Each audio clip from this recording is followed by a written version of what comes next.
In this world, there's one man who refuses to follow the script. We have rules here, you know that. And if you don't follow the rules, then what are we? One man stands tall in the face of adversity. But it ain't about how hard you hit. It's about how hard you can get hit and keep moving forward. A man who rises above the ashes of hot takes. What do you care what they say?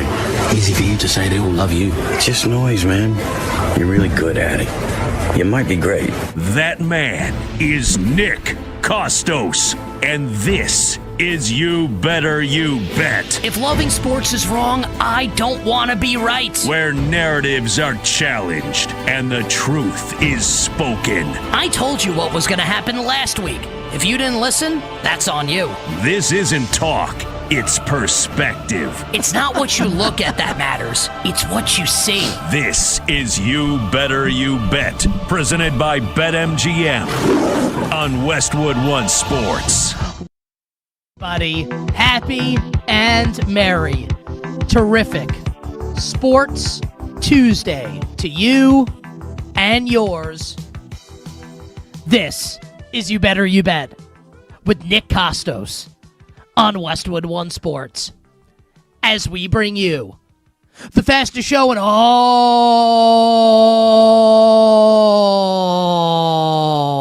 of sports.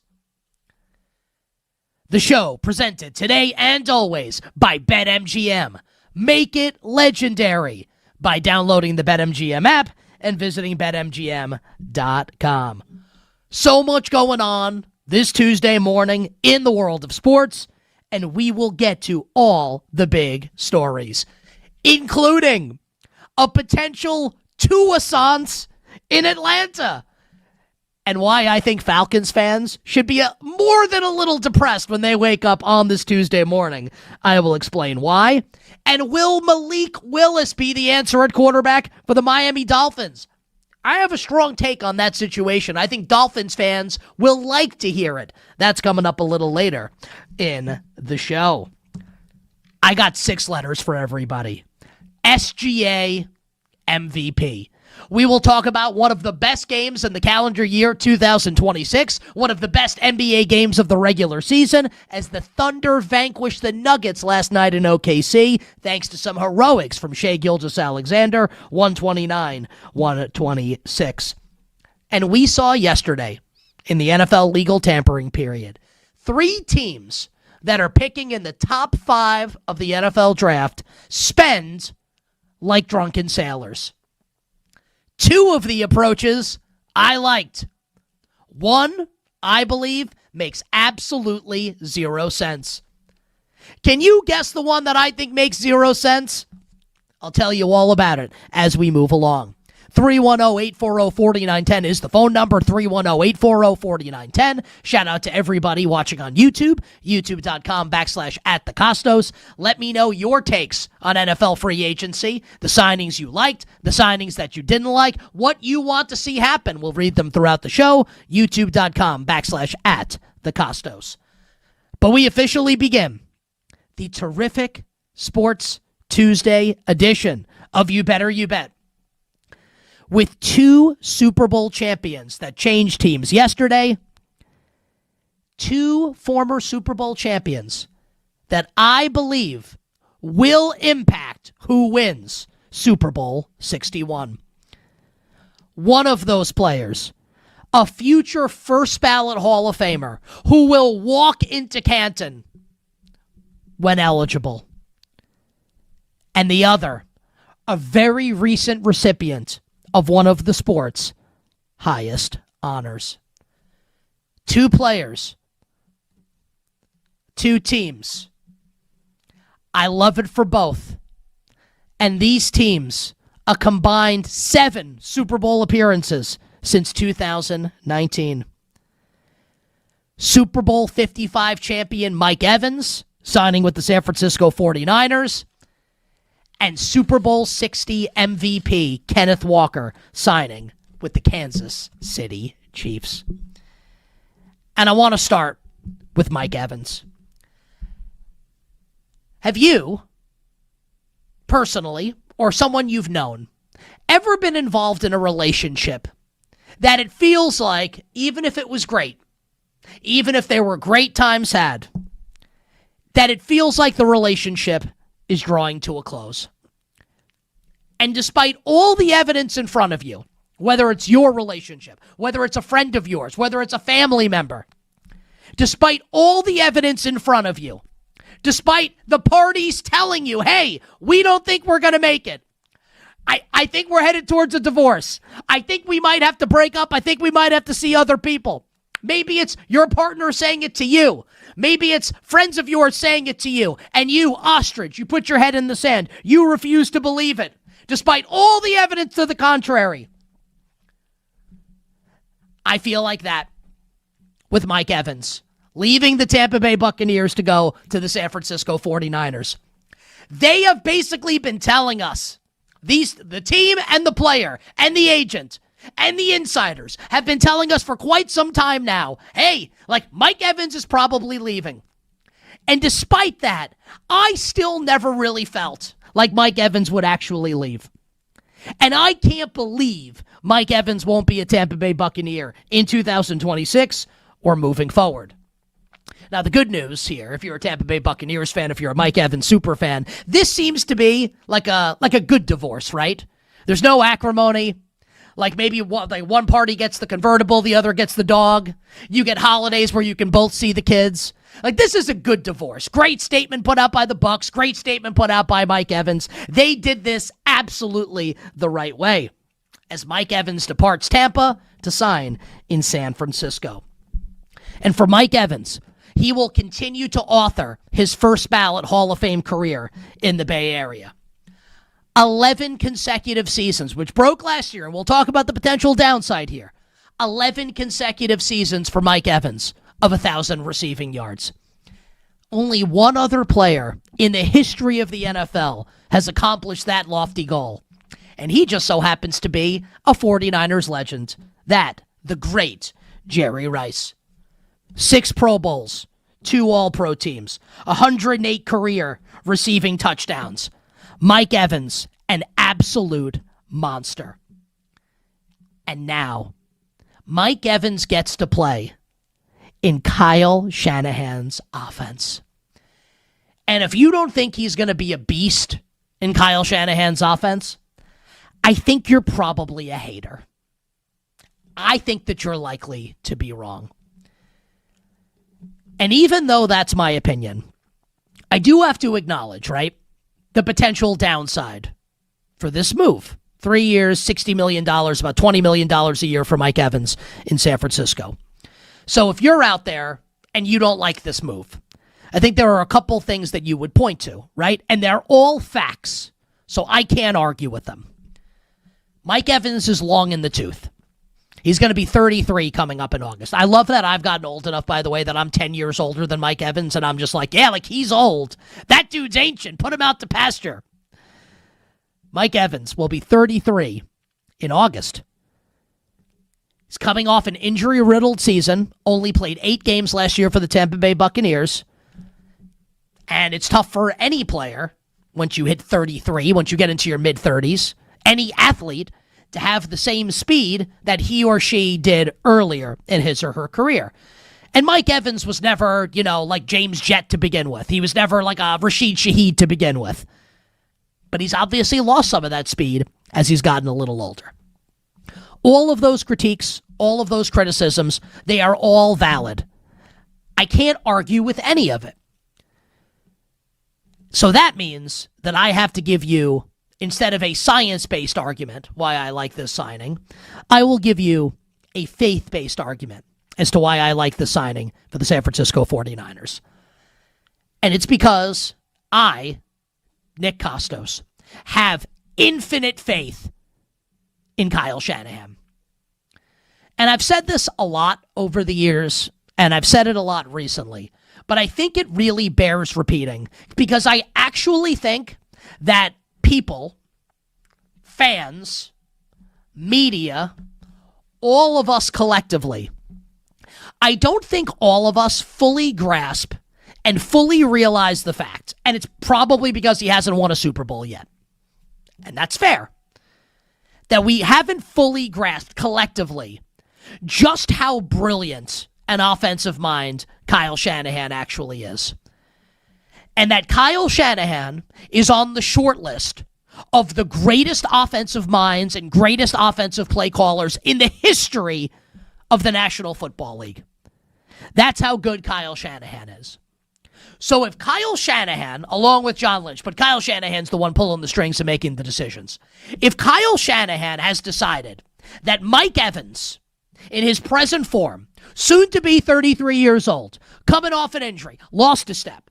If Kyle Shanahan has decided that Mike Evans is the guy that can move the chains for Brock Purdy, can be the red zone target for Brock Purdy, that can achieve great heights in the Bay Area with San Francisco, just stay away from that damn electrical substation, which I think the substation is actually a thing. If Kyle Shanahan believes it to be true, I believe that he has earned the benefit of the doubt. And Mike Evans basically walks in, and we're assuming that Juwan Jennings is going to sign elsewhere. And Juwan Jennings is a really good player. I'm not trying to disparage Juwan Jennings. Like, he gets signed by another team, I'm going to like that signing, Juwan Jennings, because he's a good player. Juwan Jennings is not Mike Evans. And that's not an insult to Juwan Jennings. Mike Evans is a first-ballot Hall of Famer. How many first-ballot Hall of Famers are there in the NFL right now? Not an insult to say a player is not a first-ballot Hall of Famer. Mike Evans absolutely is one. And he's going to have, this is going to be like Jarrett Allen and Evan Mobley going from Darius Garland to James Harden, where all of a sudden, wow, like, I can get 10 lobs a game. I just have free layups now. Do you have any idea how many layups in a football sense Mike Evans is going to get in the Kyle Shanahan offense? I love this for the 49ers. I love it. Now, San Francisco can't be done yet. Like, they still have some moves that they have to make. They still need, like, some more speed at the wide receiver position, and it is my overwhelming sense that either in free agency or in the draft, San Francisco will look to address that need. But once this offense is fully healthy, and George Kittle's back, and Christian McCaffrey, if he stays healthy, we hope he can stay healthy, Evans and Pearsall, and we'll see what else the Niners do at the receiver position, man, I'm going to love the Niners this year. And this feels like a necessary move to keep up with the Joneses in the best division in football, the NFC West, where the Arizona Cardinals aren't necessarily doing their part. But the Rams and the Seahawks both making moves yesterday. We'll get to that in a little bit. But man, Mike Evans to the Niners, I couldn't love this any more than I do. Now, as for the team that's beaten Kyle Shanahan in a couple Super Bowls, Super Bowls 54 and Super Bowl 58, the Kansas City Chiefs, who bring in Super Bowl MVP running back Kenneth Walker. And yesterday, not just, and we'll focus here on Kenneth Walker, but not just Kenneth Walker. This is a great day for the Kansas City Chiefs. And yes, they traded Trent McDuffie. And yes, they lost Jalen Watson, who signs with the Rams. We'll get to that. And yes, they lose Brian Cook to the Cincinnati Bengals. And I don't know if we'll get to the Bengals today. We'll obviously do it this week. We'll hit everything over the course of this week. Just a lot going on in sports. Maybe not enough time on a 3-hour show to hit all of it. I really like what the Cincinnati Bengals did yesterday. But yeah, the Chiefs lose. They lost some players yesterday. But in steps Alohi Gilman, who was an absolute stud for the Ravens last year, coming over in a trade from the Los Angeles Chargers. So I like that signing on the back end of the defense for Kansas City. Tyquan Thornton's back, a speedster for Patrick Mahomes. We talked to Thornton at Radio Row in San Francisco. And a player you might have heard of. He's named Travis Kelce. Travis Kelce returning to the Chiefs as well. And this feels like kind of an we're back moment for the Kansas City Chiefs. Kind of a remember us moment for the Kansas City Chiefs. And Kenneth Walker is the biggest piece of that. The largest piece in that puzzle of the Kansas City Chiefs returning to contention. And I would argue, and we'll see what Kansas City does at the receiver position. Does Tyreek Hill come back? You know, the Chiefs have 2 first-round picks coming up in the NFL draft. I would argue that no matter who the Chiefs sign at the receiver position, if they make a trade, they draft somebody, whatever it is, no one player, including, by the way, Travis Kelce, will have more of an impact on Patrick Mahomes and more of an impact on the Kansas City Chiefs offense this year than Super Bowl MVP running back Kenneth Walker. It's actually crazy to think that the Chiefs have had as much, and I know last year's an absolute disaster. The year before, 15-1 in games that they tried to win in the regular season and lost in the Super Bowl, with basically zero explosion in the run game. It really shouldn't come as a surprise, and look, I'm criticizing myself more than anyone when I say this, because I loved the Chiefs last year. It really shouldn't be a surprise. I mean, it is a surprise that they went 6-11. Obviously, you never think that would be possible with Patrick Mahomes, but maybe not that big a surprise that the offense struggled the way that it did, given the fact that, they can't run the ball at all. And all their running backs are like moving in molasses, moving in quicksand, can't run, can't move with any type of speed. Isaiah Pacheco last year, 3.9 yards per carry. Kareem Hunt last year, 3.7 yards per carry. Less than 4. Not good. Here's Clyde Edwards-Helaire off the scrap heap. E stinks. Dameon Pierce off the scrap heap. What the hell are they doing? I mean, you might as well, if this is what it's going to be at running back for the Chiefs, you might as well have some fun. Bring back the Centaur, Larry Johnson, pressing his flesh into the end zone. What's Priest Holmes up to? What about Jamal Charles? I mean, Dameon Pierce and Clyde Edwards-Helaire with Patrick Mahomes in the backfield? In this economy? Kenneth Walker, whether you think he's a top 5 running back in the league or not, and like the Seahawks told you last year that they don't trust him necessarily on passing downs where Zach Charbonnet played a lot, or on the goal line where Zach Charbonnet played a lot. We saw what happened once Charbonnet went down. Kenneth Walker and fantasy football players know this. And fantasy football players, including me, said it 4 years that Kenneth Walker was a stud. And he proved it, capping it off with Super Bowl most valuable player. And he will walk into the Chiefs huddle and immediately take pressure off Patrick Mahomes as someone who has game-breaking speed, as someone who can move the chains, who will, I guarantee it, rush for over 4 yards per carry this season. What a bar to clear. He will also be, with apologies to Damian Williams, who you could argue should have won Super Bowl MVP in Super Bowl 54, he will immediately be, the first time he shares a huddle with Patrick Mahomes, the best running back that Patrick Mahomes has ever played with. Oh, you mean he's better than Spencer Ware? Andre's son. What about the immortal Sharkandrick West? Kanye's nephew. Darwin Thompson. Theory of evolution. The corpse of Le'Veon Bell. The corpse of Ronald Jones. How about, and that was today's edition of Guys Naming Dudes. Here's a bunch of former athletes. Kenneth Walker is basically like Galactus in Marvel Comics. He has eaten all of these other running backs and absorbed their abilities into himself. He's an absolute stud. And Eric Bieniemy back as the offensive coordinator for the Chiefs, I think he will absolutely be able to maximize Kenneth Walker and the Chiefs' run game this season. So look, the Chiefs are like the 49ers in the sense that good first day, no question. Are the Chiefs and the Niners both better today than they were 24 hours ago? Absolutely. But the work is not done. And they play in really, really, really competitive, tough, and talented divisions. So it's not over yet. They still have a lot of work to do.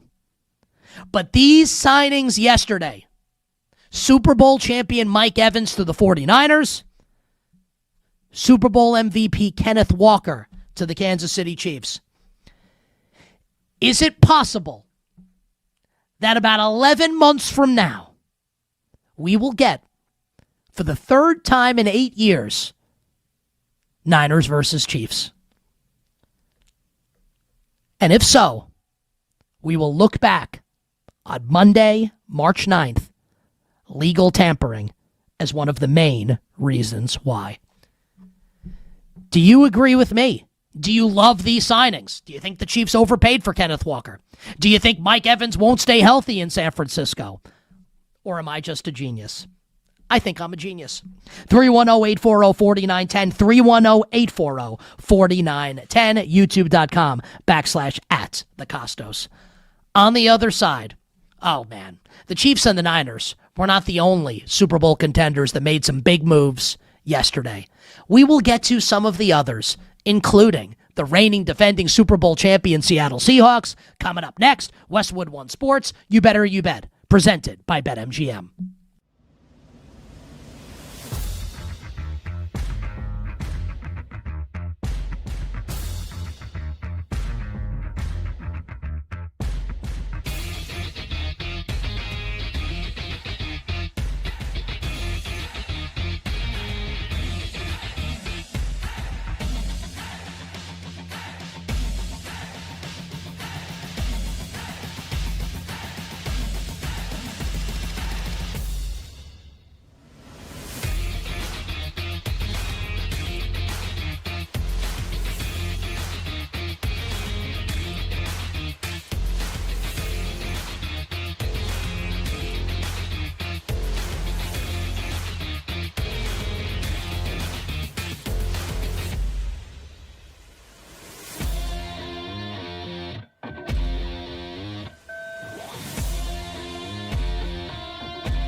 Rashid Shaheed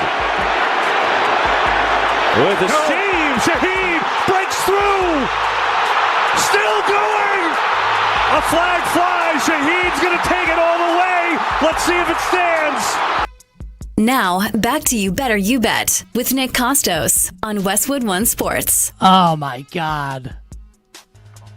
Tipping on Fofos. Good job by Kenny Henderson. Now I want to listen to some Mike Jones. Name is Paul Wall. I'm the people's champ. Anyway, this segment sponsored by Progressive Insurance. Save on commercial auto insurance from Progressive. Get a fast quote at progressivecommercial.com. Who's the third guy on that song? It's Mike Slim Thug. Oh, yeah. Yeah. That right there. That's the good stuff. That was Kevin Burkhardt coming back from break with the call of Rashid Shaheed's kick return touchdown to open the divisional round playoff blowout win over the walking wounded San Francisco 49ers. So the Seattle Seahawks, the Super Bowl champions. They lose Kenneth Walker, who signs with the Kansas City Chiefs, as we detailed in the opening segment. But good news for Seattle, who also lost Kobe Bryant to the Chicago Bears. I like that signing for Dennis Allen, Ben Johnson, and the Bears defense. Seattle is able to sign two of their own. But Seattle also lost Boye Mafe to the Cincinnati Bengals. And I mentioned this in the first segment. We'll do more on it tomorrow. I really like what the Bengals did yesterday, trying to improve their defense. But this is not about the Bengals. This is about Seattle. Josh Jobe, who I think Billy Corgan sang about in the Smashing Pumpkins hit song, Bullet with Butterfly Wings. We signed Josh Jobe. If you're a 90s rock fan, man, we hit 90s rock, and we got some Houston rap for you also here in this second segment on a Tuesday morning. You have to love it. Josh Jobe re-signed by the Seahawks. So is Rashid Shaheed. And I love that for Seattle. And what a trade it was by Seahawks GM John Schneider trading 4th and 5th round picks to the New Orleans Saints for Shaheed. And it's not just what Rashid Shaheed brings at the receiver position, but obviously one of the best returners in the NFL as well. And someone who played a huge role with multiple plays, big plays in big games for Seattle en route to the franchise's second Super Bowl championship. So yeah, Seattle lost some guys. That's always going to happen with the Super Bowl champion. The Super Bowl tax. You're going to lose players. That's how it goes. But the fact that Seattle was able to keep Jobe, able to keep Rashid Shaheed, and you have to trust Schneider, and you certainly have to trust Mike McDonald, you feel like Seattle obviously is going to be awesome again next season. The team that the Seahawks beat in Super Bowl 60 last month, the New England Patriots. And too often for the Patriots in the postseason, we saw Drake May running backwards like he was being chased by a lion. Like Mufasa was hot on his heels, and Drake May was absolutely running for his life. The Patriots have to protect their investment. And their investment is the second-year quarterback who almost won MVP and took his team to the Super Bowl. And the Patriots took a big swing in an attempt to make that happen, signing Elijah Vera Tucker, a.k.a. AVT, away from the New York Jets, 3 years, $42 million. And I actually didn't know this, and I think it was our pal Greg Rosenthal of NFL Media who may have mentioned this, that the Patriots in 2021 wanted to take Elijah Vera Tucker, but the Jets traded up to take AVT, and that's the year that the Patriots and Bill Belichick ended up drafting Mac Jones. Tipping on Fofos. So AVT is an interesting case. When he's healthy, which is unfortunately not often, he's a monster. He's a stud. I mean, think about it. How many times do you see in an NFL draft, and you can do LOL Jets with this, but I mean, clearly the Patriots really liked him as well with Bill Belichick. Do you see a team trading up for an offensive lineman that is not a tackle? They traded up for a guard in AVT. And look, AVT can play all along the offensive line, but he's an interior player. And my guess is he'll play left guard. Maybe Jared Wilson play center. Will Campbell's going to stay at the left side. Make your jokes. If, and it's an if, because he's had 3 major injuries in 5 years and missed all of last season for the New York Jets. If AVT can stay healthy, I think this is a banger signing for Elliott Wolf, for Mike Vrabel, for Drake May, and the New England Patriots. The last Super Bowl contender that I want to hit here, Danny Parkins will join us next segment, You Bet on this Tuesday, is the team that is right now, if you look at the BetMGM odds board to win next year's Super Bowl, there are two teams atop the list. One, the reigning defending Super Bowl champion, Seattle Seahawks, and the other, the team that Seattle beat in the NFC Championship game, the Los Angeles Rams. The Rams yesterday completed their pilfering of the Kansas City Chiefs secondary. They should send Steve Spagnuolo a fruit basket for everything he's done for them. So they trade for and then extend Trent McDuffie, give him a huge contract, and yesterday signing away cornerback Jalen Watson. And the Rams are one of these teams with Les Snead and Sean McVay where it's like everyone in the world knows, and we talked about it ad nauseum at the end of the season into the postseason, right? That the Rams have this huge issue. It's in the secondary. And the Rams don't have tall physical corners. Like, how many times we talk about Emmanuel Forbes getting absolutely whipped by bigger receivers? And the Rams needed to do something about this. Well, how about this? Here's Trent McDuffie, physical. Here's Jalen Watson, physical. Two good, young, physical corners. The Rams see your lists. They read your articles. They listen to your podcasts. They listen to radio shows like this one, and they know what they need to do. Forget about their self-scouting. They listen to Nick Kostos. And they hear Nick Kostos say on You Bet to You on Westwood One Sports that this secondary's got to get in gear. And they address it. Jalen Watson, Trent McDuffie, re-signed, by the way, Cam Curl. You like that. Also re-signing Tyler Higbee, which means you'll continue to get 3 tight end sets from the Rams as Sean McVay looks to counter the new defensive revolution ushered in by Mike McDonald, where you'll have Higbee, along with last year's second-round pick Terrence Ferguson, and obviously Colby Parkinson as well for the Los Angeles Rams. And the NFC West right now, even more so than the AFC West, shaping up like the group of death in a soccer tournament, with the Rams, the Seahawks, and Mike Evans and the San Francisco 49ers. This is like Argentina, France, and Germany, all in the same group in the World Cup. And the fourth team, the Arizona Cardinals. Man, might as well be the Galapagos Islands. And you see who's chilling there on the beach at the Galapagos Islands? Gardner Minshew in his jorts. I don't know if we'll talk about the Cardinals today, but we will do it this week. Quick break. And on the other side, Danny Parkins, First Things First on Fox Sports 1, giving us his thoughts on NFL free agency on a Tuesday on Westwood One Sports, 310-840-4910, youtube.com/@thekostos. We are presented by BetMGM.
fake. Williams looking downfield, launching downfield, going for it all. It is caught. Bears win it. DJ Moore. Now, back to You Better You Bet with Nick Kostos on Westwood One Sports. This is a true story, and Kevin Burkhardt with the call towards the end of the season on Fox against the Green Bay Packers for the Chicago Bears.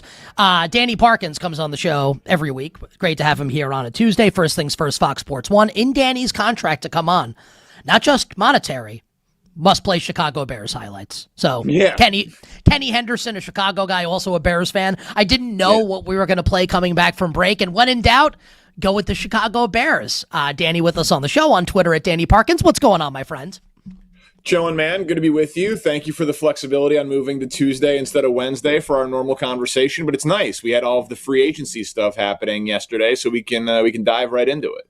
Wow, so much hashtag sports, and you absolutely love it, especially coming out of the month of February after the Super Bowl. Danny Parkins' favorite free agent signing from Monday in the legal tampering period was what and why?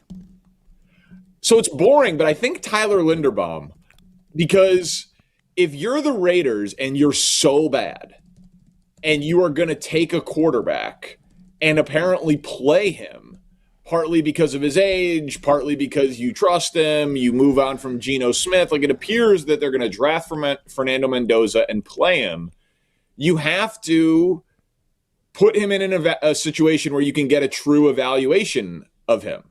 Like you can't draft him and have no talent around him. And like Genty and Bowers are nice weapons, but you need to be sure that like the offense is going to be, the plays are going to be called correctly and the protections are going to be identified correctly. And so I think the similarity of the blocking schemes that the Ravens ran and that Clint Kubiak ran with the Seahawks that he's going to want to do with the Raiders, arguably the best center in the league, 25 years old, 3-time Pro Bowler in 4 years, plays every snap. Like, I think it's a very, very good fit. And like part of it's the Linderbaum piece, but the bigger piece of it is it gives you a reasonable opportunity to evaluate Mendoza. So I loved the signing. And 25-year-old kid signing a 3-year deal to go live in Vegas from his 26, 27, and 28 years for $60 guaranteed. I mean, do you think he's happy?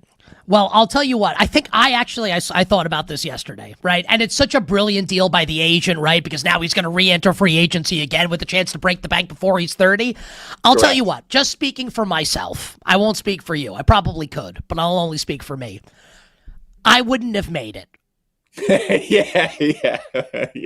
Like that would be, not only would that be my last contract in the NFL, but I'm not sure I would live to see age 28. Go live in Vegas. Here's $60 million, 25 years old. I wouldn't have made it. Yeah, no, true. But like you can't put ourselves into that situation because like we also wouldn't have the discipline to be a professional athlete and to wake up and to work out and to do the 2-a-days and the whole thing. So like I assume Tyler Linderbaum will survive and like hopefully he just like has like a house tab at Nobu.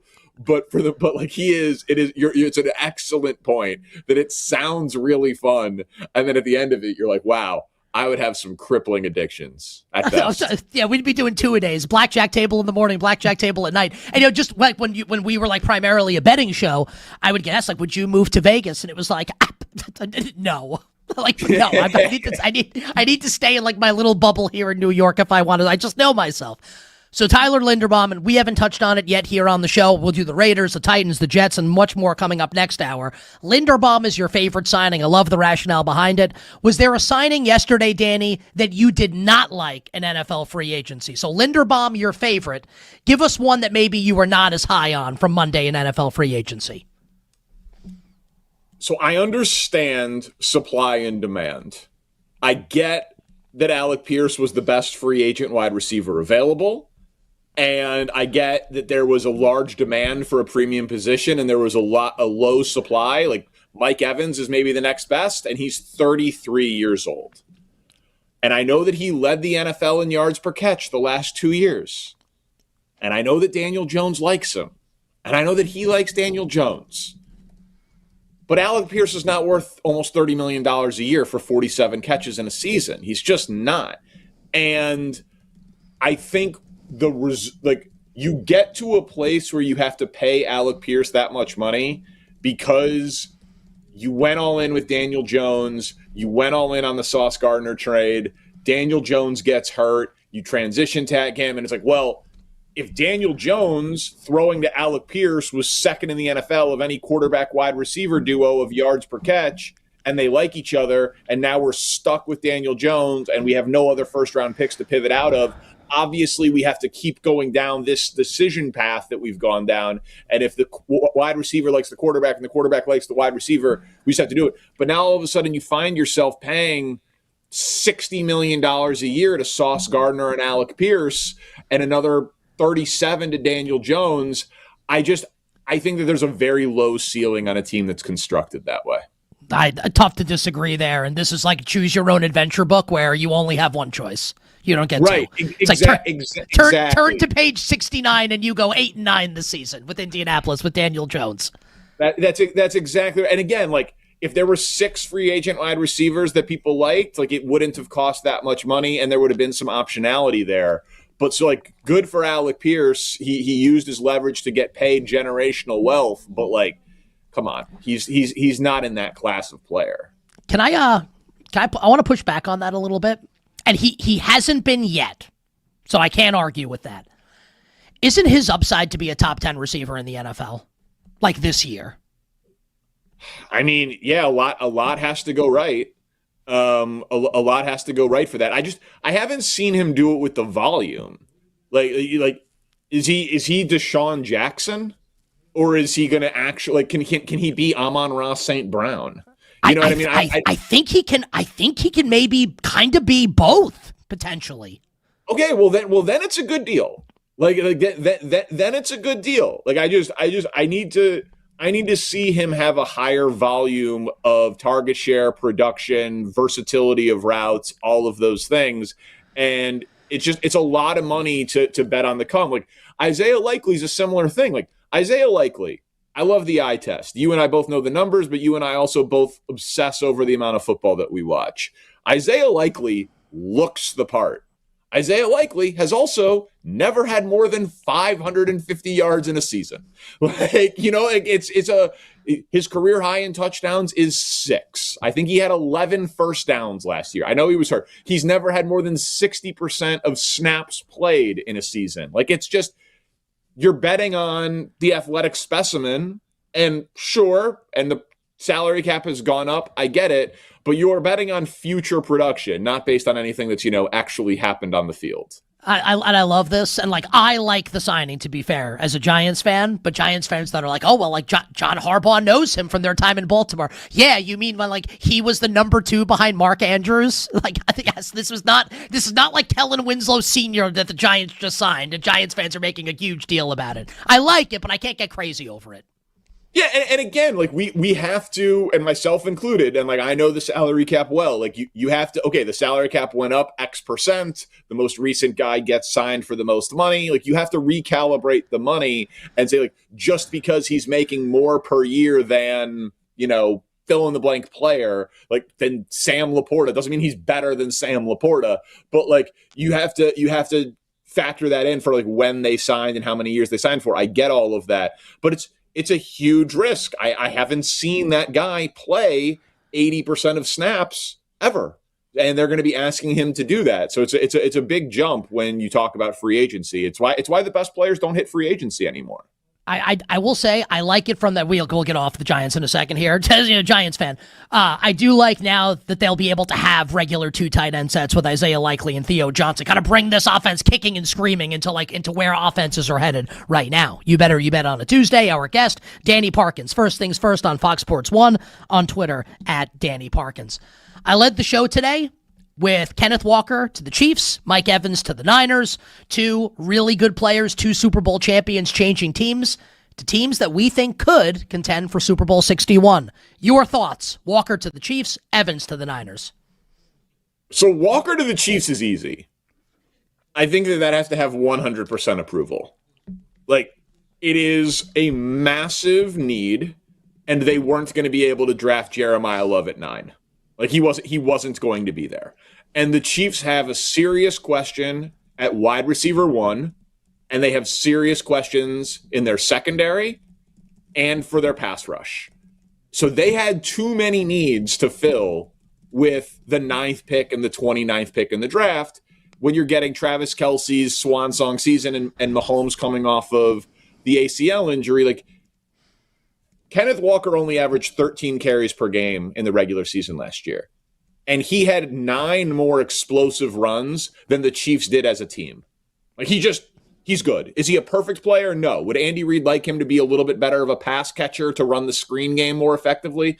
Of course. But he is, I heard you call him earlier, the best running back Mahomes has ever played with. It's objectively true. It's a great point by you. It's a great fit. They just threw money at a need and they solved the problem. So I think everybody should like that fit.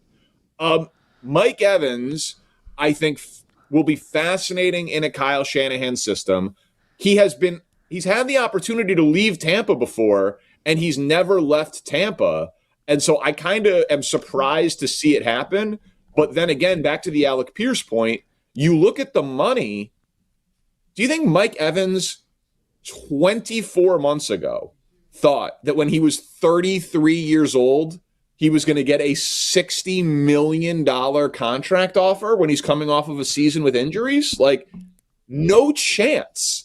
And Tampa just couldn't offer him that deal because they need to be in the Trey Hendrickson sweepstakes. Like, they need to reallocate some resources to the defensive side of the ball after they re-signed Godwin and they drafted Ibuka.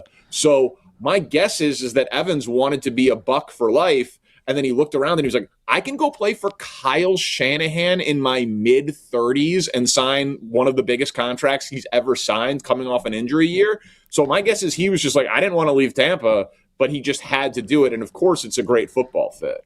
I love it. And I detailed there are a couple of reasons why I think you could be negative about it, right? Because 33, coming off an injury, has lost some speed. I have infinite faith in Kyle Shanahan. And if Kyle Shanahan, Danny, thinks this is going to work out, then I believe it also. Yeah, so I had my researcher look into wide receivers in their age 32 That was a nice little humble brag that you snuck in there. You know what my researcher is? Gemini AI that I pay $19.99 a month for. But please continue. It's a good gig. We have some at the First Things First and Fox Sports. But like, wide receivers in their age 32 or older season in their first year with new teams.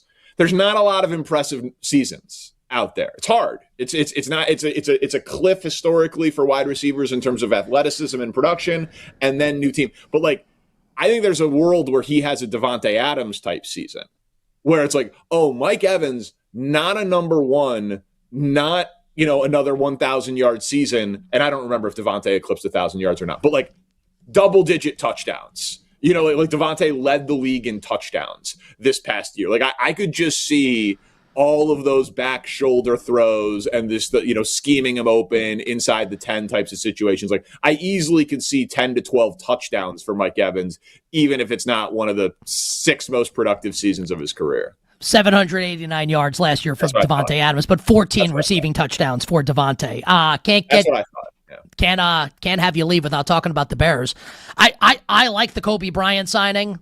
Devin Bush, I don't know. Thank you for Tremaine Edmonds for my Giants. Give me 30 seconds on the Bears to wrap. Listen, it's a little underwhelming considering they apparently were the second bidders in the Max Crosby sweepstakes, but I don't like giving up 2 first-round picks for non-quarterbacks, much less guys who are 29 years old when all the other ones are 25, 26, or 27. So I think that's one they might actually regret not being the highest bidder on. They'll lose Byard and Brisker, both safeties now, most likely because of the Kobe Bush move. But I agree, he's very versatile. He's a good player coming over from a Super Bowl champion. So, I do think that there's still a big move to be made, either an aggressive trade up in the draft or something at left tackle. But yeah, a fine day one of free agency, and we'll see if they keep adding around the margins. If there's an aggressive trade for the Chicago Bears in the draft, who would it be for in 10 seconds? You got to think front seven help. Like you got to think front seven help. If they were that aggressive on going up for Crosby, you got to think it would be moving up to get an edge rusher that they like, given that that's the strength by everyone's account in this draft. Now I feel like I want to do like 10 minutes later in the show on how Nick Kostos would die if given $60 million in his mid-20s to live in Las Vegas. Yeah. Danny, you're the best. Yeah. Appreciate it, buddy. Yeah. Absolutely. See you, buddy. God, I mean, I'm being serious. I forget about washing out of the league. I'd be dead. Hour 1 done. Hour 2 for you coming up on the other side. How about a little NBA and NFL betting conversation with our friend the Whale Capper Drew Dinsick?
The biggest names in the business are on You Better You Bet with Nick Kostos. Hey, this is Joe Buck, and you have done it. You have found it. You are listening to You Better You Bet. Great decision.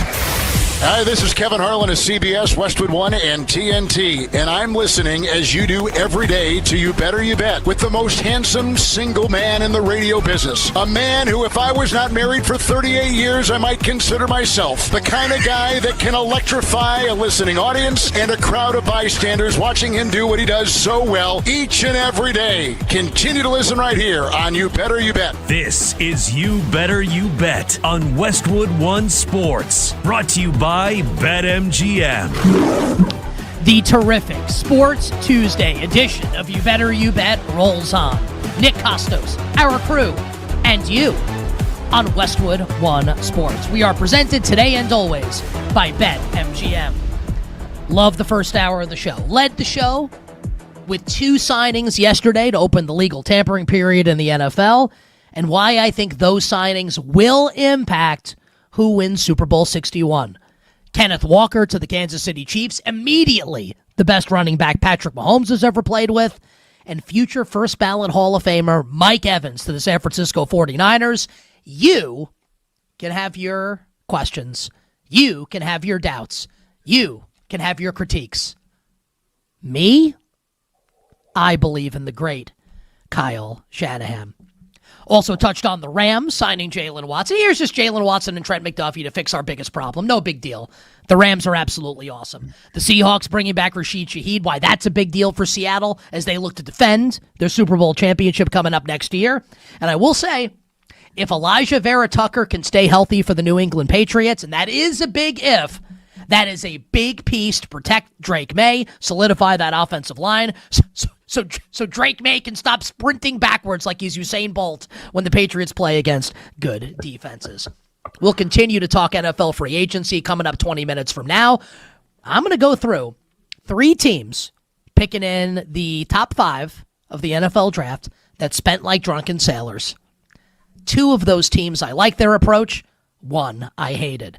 That is still to come, and we will also get into the potential touissance in Atlanta for Kevin Stefanski and the Falcons. But joining us right now to kick off hour number 2 on this Tuesday, it's been too long since we've had him on the show. And there's so much going on in the NBA, so much going on in the NFL, both from real life and from the betting perspective. So joining us right now, the best in the business, the Whale Capper Drew Dinsick from NBC Sports, on Twitter at Whale_Capper. My friend, welcome back to the show. How's it going? How you been? It's going incredibly well, and it's great to be back.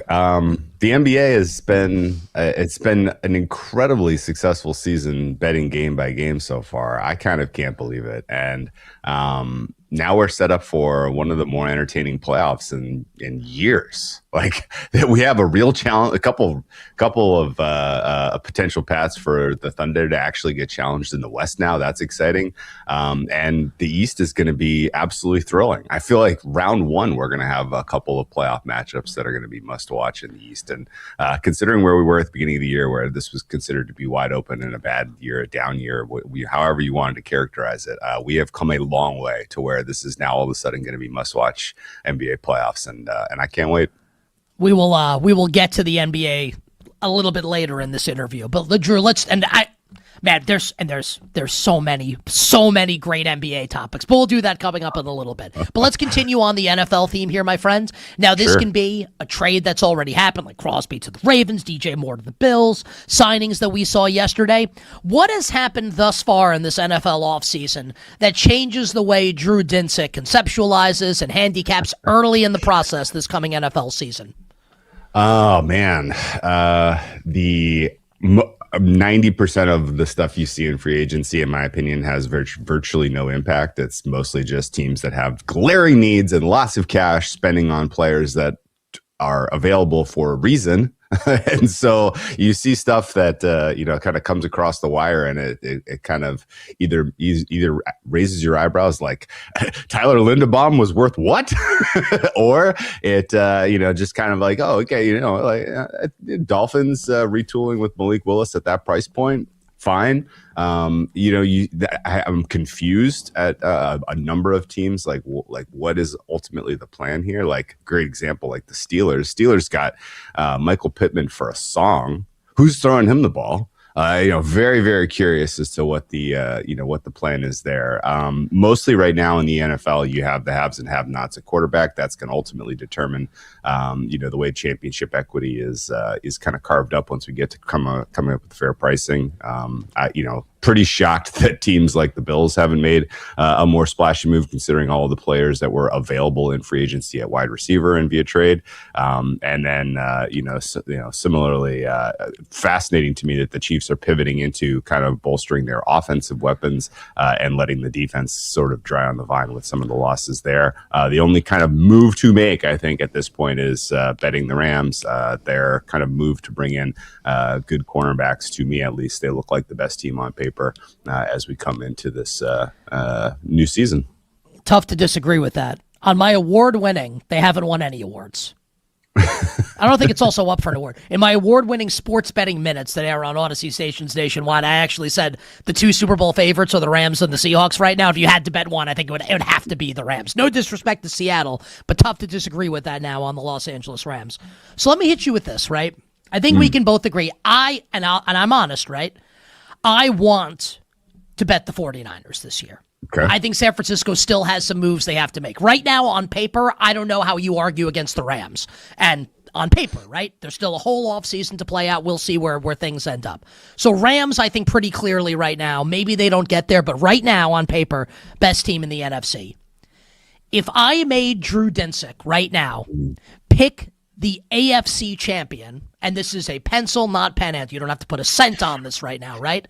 But I made you pick the AFC champion that will represent the conference in Super Bowl 61. Who are you taking and why? It's tempting to try to take on the Ravens. I like the Max Crosby move. They needed a pass rusher badly. They still have a pretty decent secondary. The defense overall has the right pieces, and the change in leadership from Harbaugh was, I think, overdue. Lamar Jackson, I don't know that I'm going to significantly downgrade him from my rating that I had going into last season, because I'm assuming that most of the lackluster play from him we saw was because of injury and not because he stinks now. And so ultimately I'm going to take the Ravens begrudgingly, but it's pretty fascinating that the most complete teams are teams without established kind of long track record winning quarterbacks, and then the teams that have the quarterbacks that I think you can say with a pretty high confidence are going to be at the top of any ranking have some pretty clear and obvious weaknesses across the roster. So I'll begrudgingly say Ravens, but boy, does it feel like I do this every year and they don't come through. See, what's funny is that I spent, and you know this because we've talked about it, right? And our audience knows it. I spent years saying that the Bills needed to move on from Sean McDermott, the Ravens needed to move on from John Harbaugh before I liked them to win a championship. Yeah. Well, it's happened.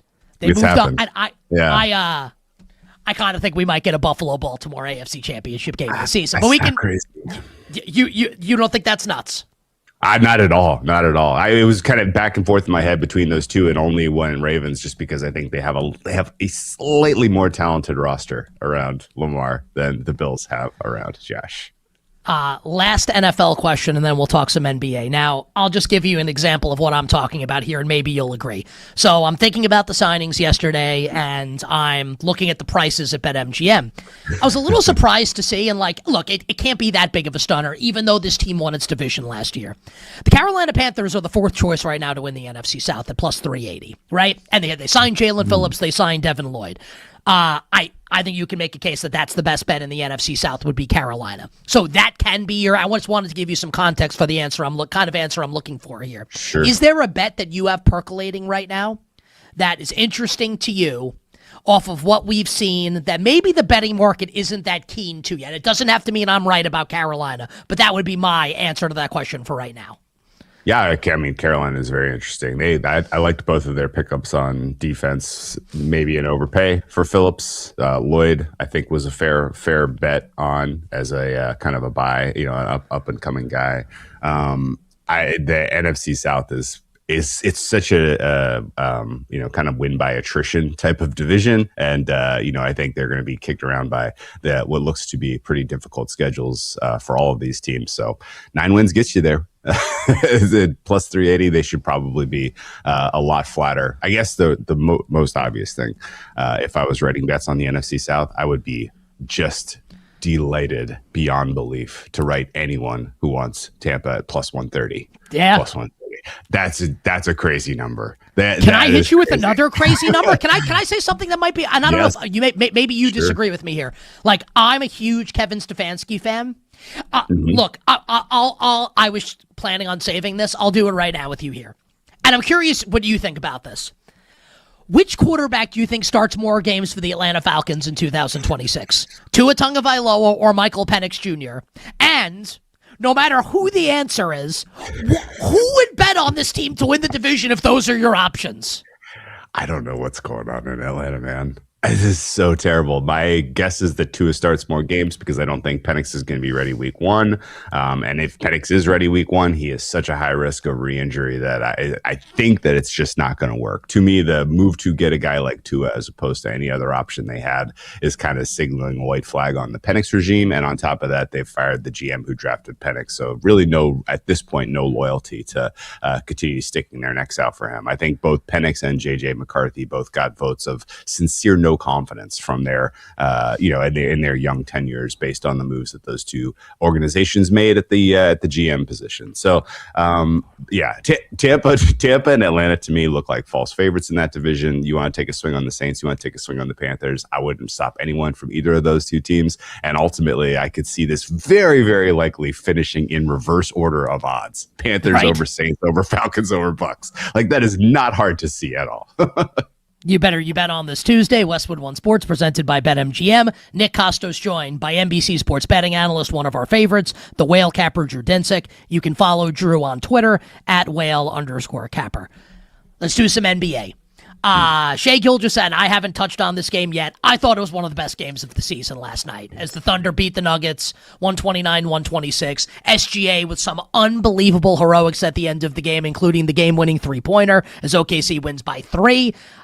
Is most valuable player a wrap now in the NBA, and SGA will go back-to-back and win his second straight? Give us your analysis of MVP. They're the only avenue for anyone else is that SGA breaks his leg tomorrow. that is the only thing that is stopping this. He still has to qualify, but assuming he qualifies, he's clearly the choice and well-earned second MVP for him. I think that the margin between SGA and the next best player and Nikola Jokic is not huge, but their accomplishments this season in terms of winning this award are pretty clearly disparate in my opinion. I generally think that the fact that SGA has basically been doing it without the enormous help from the supporting cast that he got last year is being a little bit overlooked. Like, the Thunder's success this year has been way more tied to his personal contributions to winning than last year, where it was much more of a well-rounded team effort, I thought. There's really no holes to poke in this. The real thing that I'm kind of scratching my head about with respect to SGA is he now leads in clutch points with 147 and is coming off back-to-back game-winning shots for this Thunder team in clutch, and yet the market is still very, very stubborn at recognizing him as being the guy. He is 16-7 in games that entered in the clutch, and in 107 minutes, he leads in points despite being well behind guys like Maxey and Jamal Murray and Kevin Durant in minutes played in the clutch. So, I don't think that they're going to treat clutch as sort of a consolation prize for not getting MVP, which is the only way that I think Anthony Edwards really has a case to be made here. But watched a lot of Thunder basketball this year, watched a lot of SGA in particular in the clutch. His usage is absurd. His efficiency is impossibly good, and a little bit surprised that he still is kind of down the list a bit here at some shops. I see DraftKings looks like they have made him the small favorite, but I don't know what else he has to do. Shai right now at BetMGM for MVP -700 following last night's game. I'd love to do this with you. We have about 5 minutes left.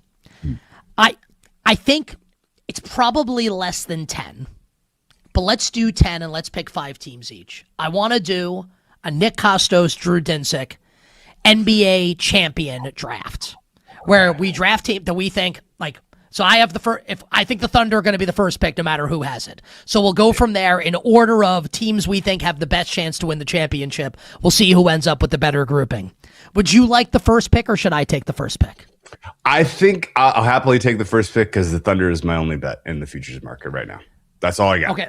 If they don't win, I'll happily pick more. But in terms of like wagers that I have made, money in the book, I have a pretty sizable Seattle Seahawks Super Bowl winning rollover into Thunder title that I will be counting on come June. Plus 145, I think, is a bet on at this price. I mean, I haven't talked about, dude. Like, can we just, I'll do it later in the show. Do people understand that the Thunder beat the Nuggets last night? The Nuggets are almost fully healthy. No Peyton Watson, but otherwise healthy. Beat the Nuggets last night with no J-Dub, with no Chet Holmgren, with no Alex Caruso. No problem. We're just going to win every game. No Hartenstein either. It's preposterous. All right. So I'm going to take picks. I'm going to take picks 2 and 3. So we said off air, right, that you think the number 2 selection is a little difficult. It is. I really disagree with that. I think it's if really you get easy. 2 and 3, it's easy. Well, how about this? If I could only have 2, I think it's still easy. Okay. I think we're going to disagree on this. The number 2 pick, I think, has to be the San Antonio Spurs. Has to be the Spurs. And I can't believe I'm saying it. Like, it goes against everything I've said about the NBA for years. That it's like, I think this is the way I described them yesterday. Do you remember Danny Almonte, who was like they said was 11 and was like 24? He's got like he's got the full beard and he's like blowing kids away in Little League. Yeah, like that's what the Spurs are like. Except they're not fudging the numbers and they're way ahead of schedule here. I'll take the Spurs, and wow. How about this with the 3? You're going to disagree with this. I'll take Nikola Jokic and the Denver Nuggets at 3, and I will give you the team that you want to take, I think, at 4. So you have the next 2 picks. Yeah, it's for me that I guess just real quick on the Spurs. If this was like you get this team for the next 5 years and you're trying to accrue the most titles possible, the Spurs would have been the number 1 pick, right? Like the chances that this Spurs and Thunder between those two teams. Right. If they make it to the finals this year, like they're early. Like this is a team that has so much talent and depth in the youth movement that they're going to be around as long as Wemby's healthy, and very easily could flip the Thunder as probably as early as next year. But I need to see them do it in the playoffs first. They're going to have a little bit of a tricky path, and Spurs Thunder to me feels like very clearly where we're headed in the Western Conference Finals. The Thunder have a bit of a Spurs problem. But that's why I'll take San because I think that, and I'm curious, maybe you disagree. Maybe you think it's the Celtics. And I like to be clear. I've said it all year. The Thunder are my choice. So I'm with you on OKC being the team to win the championship. But as far as the teams that I think have the best chance to beat the Thunder, I'll take the Spurs over the Celtics with better chance to beat OKC. Reasonable. I think that's reasonable. Only other bet in my book in the futures market, Boston Celtics to win the East. Once upon a time, that was 8-1, Nick. See, you know what I'll say? Way back in the day. While we're doing story time here, and while we're doing Once Upon a Time, can I tell you a story also? So who's your next pick? So Boston and who? You have another one. I'm going to take the Cavs only because I don't want to step on the Knicks. Yeah. Great. That is very kind of you. I'm magnanimous. I'll take the Knicks and the Wolves. Ooh, interesting. Wolves over Pistons is a fascinating one. I'm easy. Easy. How many more do I get? Just 1 or 2? You get 2. Okay, I'm gonna take. I'm tempted to go weird here, and go weird in the East. I have a weird one in the East. If you don't take it, I have a weird one. I'm fascinated if you have the same one. My weird one in the East is Miami. I I think I'm not Miami, getting that weird. Okay. I think they're extremely well coached. They actually are relatively well rounded. I think that they've kind of coached up their depth. They have shooters who can space the floor. Bam Adebayo is playing at an all NBA level all of a sudden. Love his chemistry with some of the other bigs and some of the lineups that they're rolling out there. So yeah, for me, Heat right now, kind of the intriguing play-in or 6 who could sneak their way into a deeper run here in the playoffs. And then my kind of wild card in the West is the Lakers. Obviously, this team is much, much better without LeBron. In a world where LeBron just is not ready to suit up for the playoffs, all of a sudden I am feeling super frisky and live with the Lakers as a potential spoiler in the bottom half of the draw. I'll hit you with the crazy, and then we'll close with story time. I kind of want to take Houston, but I don't think Houston ever beats the top teams in the West. So I'm not going to take Houston. I'll take a wacky team in the East. Now, this is like cashing like a parlay at crazy odds. Paul George comes back. Oh, whoa. Embiid fully healthy. Listen, the Thunder are just going to win, but I'm playing into upside. I'll take the Sixers. So for Drew, Thunder, Celtics, Cavs, Heat, Lakers, got the bubble championship there at the bottom. And for me, Spurs, Nuggets, Knicks, Wolves, and Sixers. Last note here. So while we're doing story time, once upon a time, the Celtics were 8-1. Once upon a time, Drew Dinsick. It was less than a calendar year ago. Once upon a time. Hashtag people forget. The Boston Celtics last year had Jason Tatum, had Jaylen Brown. Now, obviously, look, some different pieces this year. I seem to remember, even before Jason Tatum got hurt, popped his Achilles, that there was a certain team in the Eastern Conference that was well on its way to beating the Celtics in a best-of-7 series. You're a pretty smart kid. Do you happen to remember what team that was? I mean, the Pacers won last year, right? Is that who it was?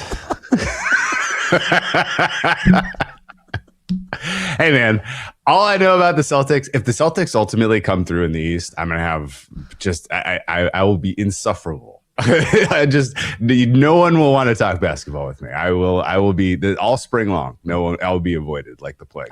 You will not be. You're too good. We will still want to have you on the show. The thing that I remember is like the stuff about Tatum. Like we've been hearing this for 4 months. Right? Like this was a very poorly kept secret that he was going to be back this year. Dude, on All-Star Sunday, it's like, here's this documentary that we're releasing. Of course he's coming back. Right. And people are like shocked now. Like, oh my God, he looks so good. Just like he was 27. Like there was reporting he was doing 5-on-5s in practice for like 3 weeks. Of course he hit the ground running. Surprise no one. And yet, and also speaking of kind of story time, like we gotta take a break really soon. Yeah. Do you remember the market last year? Celtics were favored over the Thunder to win the title. Yeah. They were like minus 160 in the East to start the playoffs. Like, I still can't believe that the current price point is a little bit shy on them being anywhere worse than they were last year. I'll tell you what, betting, Mikal Bridges might not be able to score in regular season games, but the betting market wasn't accounting for Mikal Bridges' late game defense in that Knicks Celtics series. Drew, you're the best. At Whale_Capper, NBC Sports Deep Dive Podcast. Stay well. We'll talk to you soon. All right. Best luck, guys. On the other side, a Tuassance in Atlanta, and why Dolphins fans should be excited about the addition of Malik Willis at quarterback. I will explain. 310-840-4910, 310-840-4910. You Better You Bet rolls on right after this.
Falcons need it.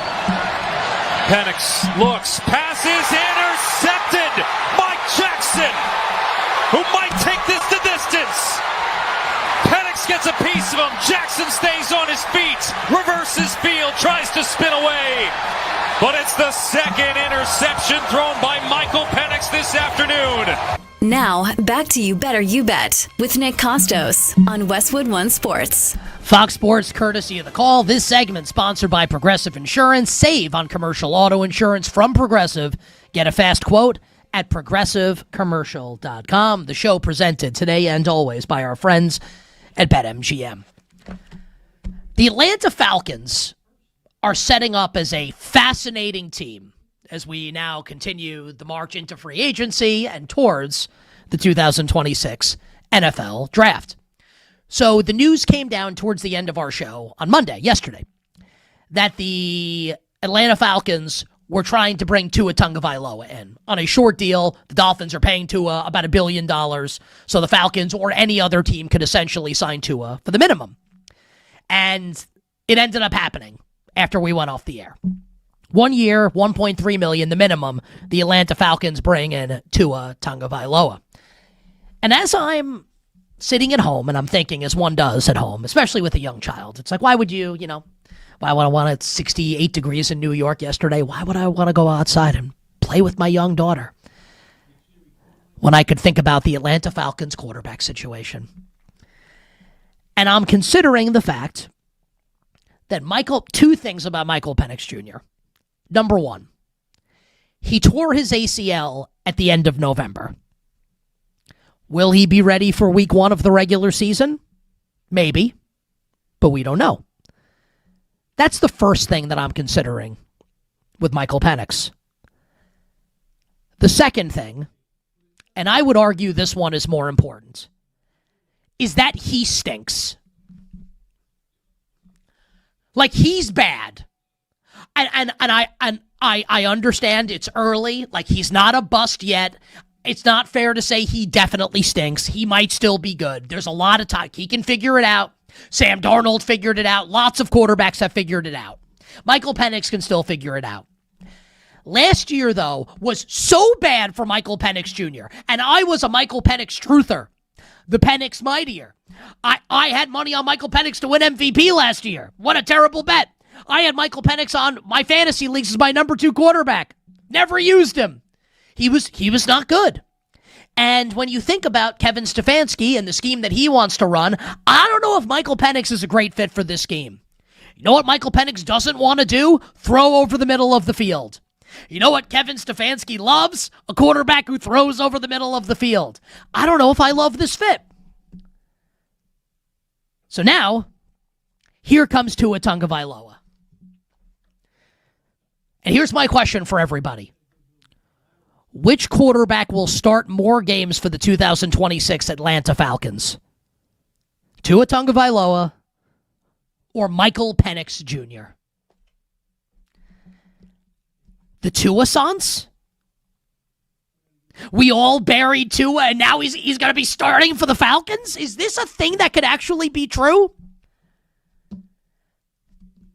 Tua's a better fit for the Stefanski offense than Penix is. He is. And I don't think Tua's very good. And this is why, if I'm a Falcons fan, I'm crushed. Like, I don't know how you feel good about any of this. And look, it's going to take some time, right? Like, they fire Terry Fontenot. They fire Raheem Morris. Fontenot's the GM that traded up to take Penix, right? Matt Ryan's under no obligation to Penix. Tua's on a 1-year deal. I think it's likely that the Falcons' quarterback of the future is not currently on the roster. But there's still a season to be played. If I had to bet, Tua starts more games for the Falcons this year than Michael Penix. What a horrifying prospect. The Falcons are the second choice in the betting market right now in the NFC South. Really? Like, really? Really? Stop it. Also, like, did anyone catch Adam Schefter's report yesterday? And I'm not even going to get into the sordid details about James Pierce. Last year, they gave the Rams their first-round pick. This year, Just the 13th pick in the draft, to draft James Pierce with major character concerns, who obviously has been arrested for, and you can look up the details, and then prior to the arrest was apparently reported a bunch of, you go look that up. Falcons are in trouble. And if I'm a Falcons fan, I am crushed. Because here's Tua and here's Michael Penix Jr. Hello, top pick in next year's NFL draft. You bet on this Tuesday, 310-840-4910. As for Tua's old team, the Miami Dolphins, obviously releasing Tua yesterday, paying him $99 million, or taking a dead cap hit of $99 million over the next 2 years. If you haven't quarterback problems, I feel bad for you, son. The Dolphins have 99 million problems, and Tua Tagovailoa is absolutely one. The Dolphins don't let the Tua situation, deter them away from signing a quarterback on day one, as the dots were connected. John Eric Sullivan, the new GM of the Dolphins, obviously was with the Packers previously. Jeff Hafley, the new head coach of the Dolphins, previously Green Bay's defensive coordinator. We connect the dots. Malik Willis signs in Miami on a 3-year deal, $45 million guaranteed. There's a couple things. One, this is basically like a 2-year deal for Malik Willis. So it's like the funny years, funny money. It's $45 million guaranteed. The Dolphins can get out of this contract if they need. They can. And that's a really smart bit of business, both for the Dolphins and for Willis, who's barely played any NFL football. And I thought he was awesome last year. He's been really good with Green Bay in spot starts and filling in for Jordan Love. But he's barely played football. $45 million guaranteed to play quarterback in Miami? By the way, also, how about that for Malik Willis's life? No disrespect to Green Bay, but if I'm a young man, which I'm not anymore, and you could either live in Green Bay, Wisconsin, or Miami, Florida, no disrespect to Green Bay, you're picking Miami 10 times out of 10, obviously. I was texting last night with a couple Dolphins fans, including celebrity Dolphins fan friends of the show, our pal John Jastrzemski of The Ringer. We're talking about Malik Willis. And the worry, and I think this is a fair worry, right, is if Malik Willis is good enough to keep the Dolphins out of the top 5 of the 27 NFL draft, but not good enough for Miami to actually be good. And you're 6-11, you're 7-10, and you're in no man's land. You're in purgatory for a team that would need a franchise quarterback if Willis is not the guy. And I think that is a really, really fair point to bring up and a fair reason for Dolphins fans to be concerned about the Malik Willis signing. But here's why I think Dolphins fans should not be concerned about this signing and about the future of the Miami Dolphins. The Dolphins are going to be horrendous this season. Traded Minka Fitzpatrick for a song. We'll see if Achan's on the roster. We'll see if Waddle's on the roster. And by the way, if it starts to go off the rails, they're trading those guys. Why would they keep them? They're at the beginning of a huge rebuild here. If the Dolphins go 7-10 next year, let's say that happens, and that's you don't want to be 7-10 if they go 7-10, playing against the Bills twice and the Patriots twice, but it's AFC West and NFC North as the cross matchups. If they win 7 games, it probably means Malik Willis is the answer at quarterback. If they go 7-10. And then, you've got quarterback solved, and you can figure the rest out. They're never going 11-6. It's not happening. So if you do go 7-10, I actually think it means you've solved quarterback. And if it goes poorly, you're probably getting a top pick in the draft. And next year's the big quarterback draft. And then maybe you've got a good problem on your hands, where John Eric Sullivan has said, we're going to draft a quarterback every year. That's their MO. They're going to draft a quarterback this year, in all likelihood, right? To sit behind Malik Willis. Great. You draft someone in the first round, and you have Malik Willis on the roster, or you get out of the contract. I don't think there's a downside here, because even in the hypothetical downside situation, which is you pick 9th in the draft next year, and you can't get one of the top quarterbacks, it probably means Malik Willis has solved the problem. So I actually really like this for the Miami Dolphins.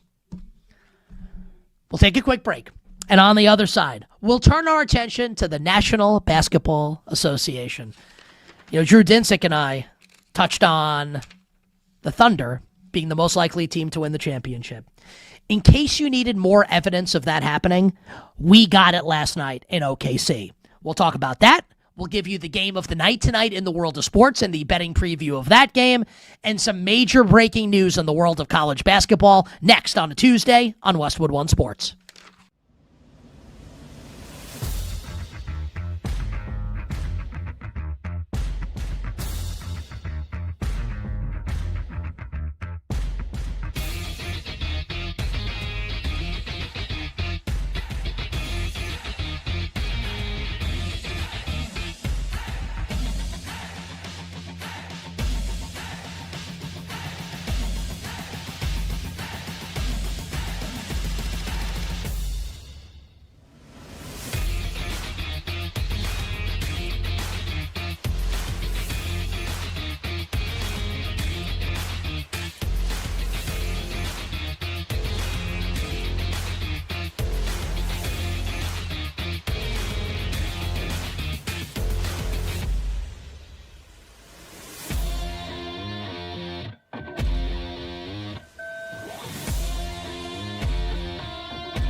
SGA with 5. SGA step back 3. He's got it! 2.7 left. OKC by 3. Gordon the heave. No!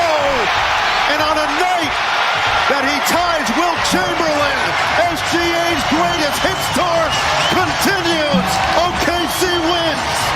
Now, back to You Better You Bet with Nick Kostos and the crew. Presented by BetMGM on Westwood One Sports. How about our guy Noah Eagle with the call last night on Peacock and NBCSN? Noah, just absolutely tremendous. So too, Shai Gilgeous-Alexander. 6 letters for everybody. SGA MVP. 6 more letters for everybody. BET MGM.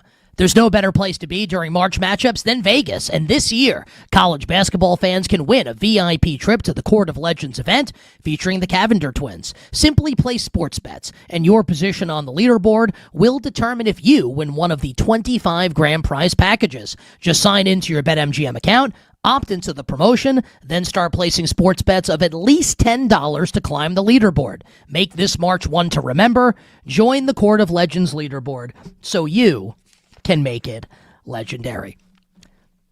Look, I think you know, if you're a new listener, new viewer, old listener, old viewer, appreciate you, whatever type of fan you are of the show, you know that I love sports,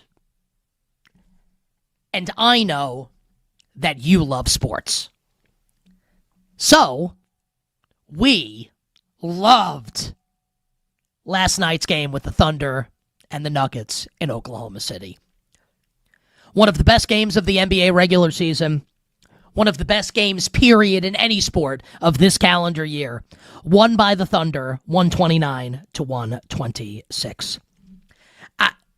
SGA, like preposterous. Like Jay-Z, and we played No Church in the Wild coming back from break. This was like another Jay-Z song. It felt like at the end of this game with Shai Gilgeous-Alexander. That song, you don't know. And the line, I will not lose ever. You don't know what you do to me. That's where you're wrong. SGA does know what he does to you. And he's now minus 700 to win MVP at BetMGM. And it feels like, as long as SGA, like Drew Dinsick said it earlier, he's right. Like if SGA breaks his leg, he won't win MVP. But as long as he hits the 65-game minimum, Shai Gilgeous-Alexander is going to go back-to-back and win another MVP. Out-dueling Nikola Jokic last night. You know, just a casual for SGA, 35, 9, and 15. And in doing so, SGA now has 126 consecutive games of 20 or more points scored, tying Wilt Chamberlain for the longest streak in the history of professional basketball. Wilt did it from 1961 to 1963. Whenever you're tying Wilt Chamberlain and something he did playing against like hardware salesmen in the early 60s, you know it's something impressive. SGA goes for the record Thursday night, and how about this, a potential NBA Finals preview against the Boston Celtics. Now, I said this last week when we were talking about the Thunder following their win over the Knicks, and I touched on how OKC, I think, is going to become a great villain and a great foil for all of us that love sports, talk about sports. Last night basically clinched it, right, with SGA's late-game heroics, a couple insane threes, including the game winner. He's going to win another MVP, and I want everyone to get used to this now because it's going to happen as long as he stays healthy. If and when SGA wins a second straight MVP, he will join the following players who have won back-to-back MVPs, consecutive MVPs in the NBA. Russell, Wilt, Kareem, Moses, Larry, Magic, Michael, Duncan, Nash, LeBron, Curry, Giannis, Jokic, SGA. What we're seeing is historic. And this Thunder team is not going to win as many games as it did last year. It's not possible. Like the Thunder can win 67 games max. They've already lost 15. They went 68-14 last year. This team's better than last year's team. Consider this. last night against the Nuggets are healthy besides for Peyton Watson. Aaron Gordon's back. The Thunder beat the Nuggets last night with no Jalen Williams, no Chet Holmgren, no Isaiah Hartenstein, no Alex Caruso. And it's gotten so ridiculous with this Thunder team. You bet on this Tuesday. Nick Kostos with you, Westwood One Sports. It's gotten so ridiculous that every player on this team is somehow unbelievable. AJ Mitchell, 24 points. Jared McCain, is Daryl Morey on hard drugs with this Jared McCain trade? Clutch shots from Jared McCain, 13 points. And the Thunder are so ridiculous that the black magic and voodoo employed by Sam Presti, when J-Dub doesn't play, we get another Jalen Williams, whose name is spelled differently, who scores 29 points. And who has a sick fast break now fouled Jokic on a 4-point play at the end, which enabled the Nuggets to tie it before SGA won it. But okay, J-Dub's out. Let's bring a guy in with the same name to score 29. Do you understand how crazy this is? How loaded they are? How deep they are? Beat the Nuggets without Jalen Williams, Chet Holmgren, Hartenstein, and Caruso when everyone's playing for Denver except Peyton Watson. This team's going back-to-back and winning another NBA championship. I think everybody needs to get used to that right now. Speaking of right now, well, not technically at this moment in time, but tonight, oh man, we're going to have to wait until tomorrow and toward the end of the week to get the real bangers in college basketball conference tournament play. And we will give you our plays for tonight, plays for conference tournaments at the end of the show. And we do have some breaking college basketball news it's not that breaking, or else it's not like Cam Boozer got hurt. We will do it. I'll do it to start next hour.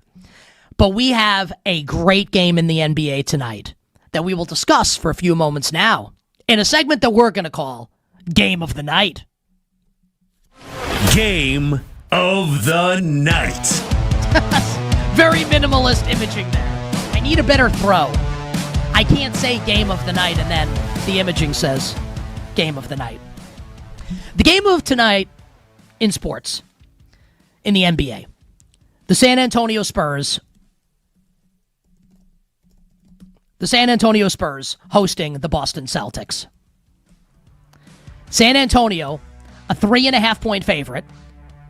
The total in the game is, hold on as I refresh my BetMGM screen. Okay, here we go. San Antonio, 3.5 total in the game, 222.5. The only piece of injury news in this game, Peyton Pritchard questionable for the Celtics. And when I conceptualize this game, I think the Spurs are more likely to win a championship this year than Boston. I think if they played in the NBA Finals, I think the Spurs would win a 7-game series against the Boston Celtics. And I think the Spurs are really the only team in the NBA that has a chance of beating the Thunder in a 7-game series. But in this game tonight, with the price being what it is, with the Spurs more than a possession favorite at -3.5, the only way I can look is to bet the Boston Celtics plus the points. And I think we're getting Boston at a little bit of a discount here, with Jason Tatum looking as good as he did, certainly on Sunday against the Cleveland Cavaliers. Now, we want Peyton Pritchard to play, and I just have a feeling that we're going to have a big-time Boston performance from downtown tonight and end the San Antonio Spurs win streak. So do I think Boston will win? I do. Will I be a coward and take the 3.5 and build in some cushion for myself? Yes. So give me the Celtics tonight to cover on the road in San Antonio against the Spurs. Game of the night, a good one. Tuesday night, March 10th. Spurs and Celtics. A potential NBA Finals preview, but let's be honest. The Thunder will play in the NBA Finals and win another NBA championship. Final hour, power hour coming up on the other side. We will get to that breaking news in college basketball, and we'll continue to break down NFL free agency, Raiders, Jets, and Titans. Oh my, presented by BetMGM.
Now, back to You Better You Bet with Nick Kostos and the crew. Presented by BetMGM on Westwood One Sports. Bring it up, Kenny.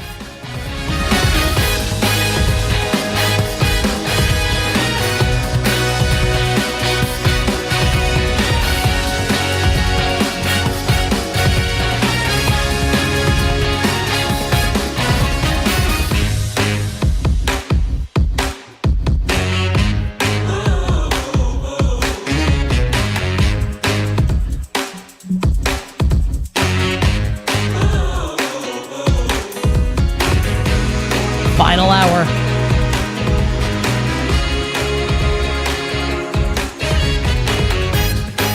Power hour.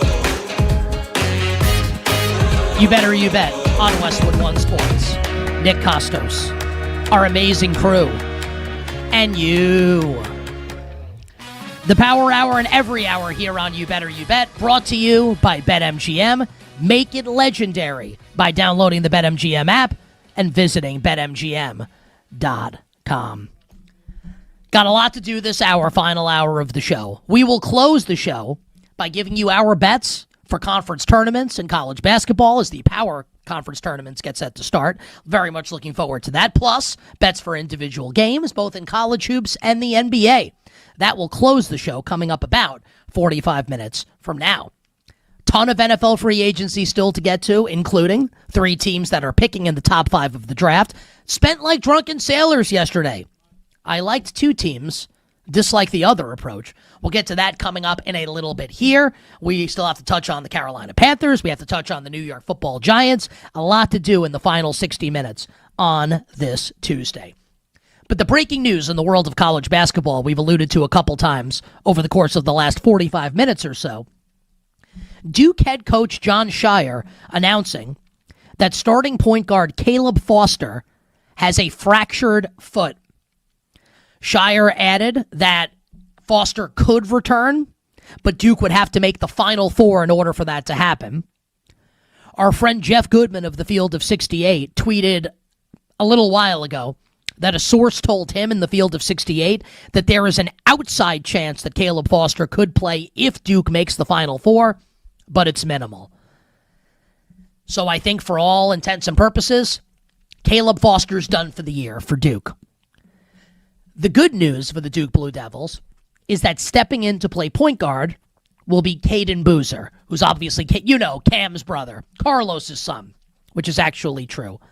Now, Goodman added, and we think Jeff is one of the best in the business, comes on the show all the time, that Duke can still win the national championship without Caleb Foster at the point. And maybe that's true. I think it would be foolish for anyone to say Duke cannot win the national championship because Caleb Foster's out. Now, if Cam Boozer got hurt, then certainly Duke can't win the national championship. But Caleb Foster being out, and he's a really good player, Australian for good college point guard. Caleb Foster being out does not mean that Duke can't win the title. But what it does mean, and we'll get some data on this in the ACC tournament, and obviously as the NCAA tournament progresses, when Duke gets to the Final Four, and when Duke has to do battle with the likes of Arizona, do battle with the likes of Michigan, do battle with the likes of Florida, will not having Caleb Foster matter then? I'm also going to give you right now the teams that are projected, and I believe, guys, this is CBS Sports bracketology that we're going to use here. The projected 2 and 3 seeds right now in the NCAA tournament.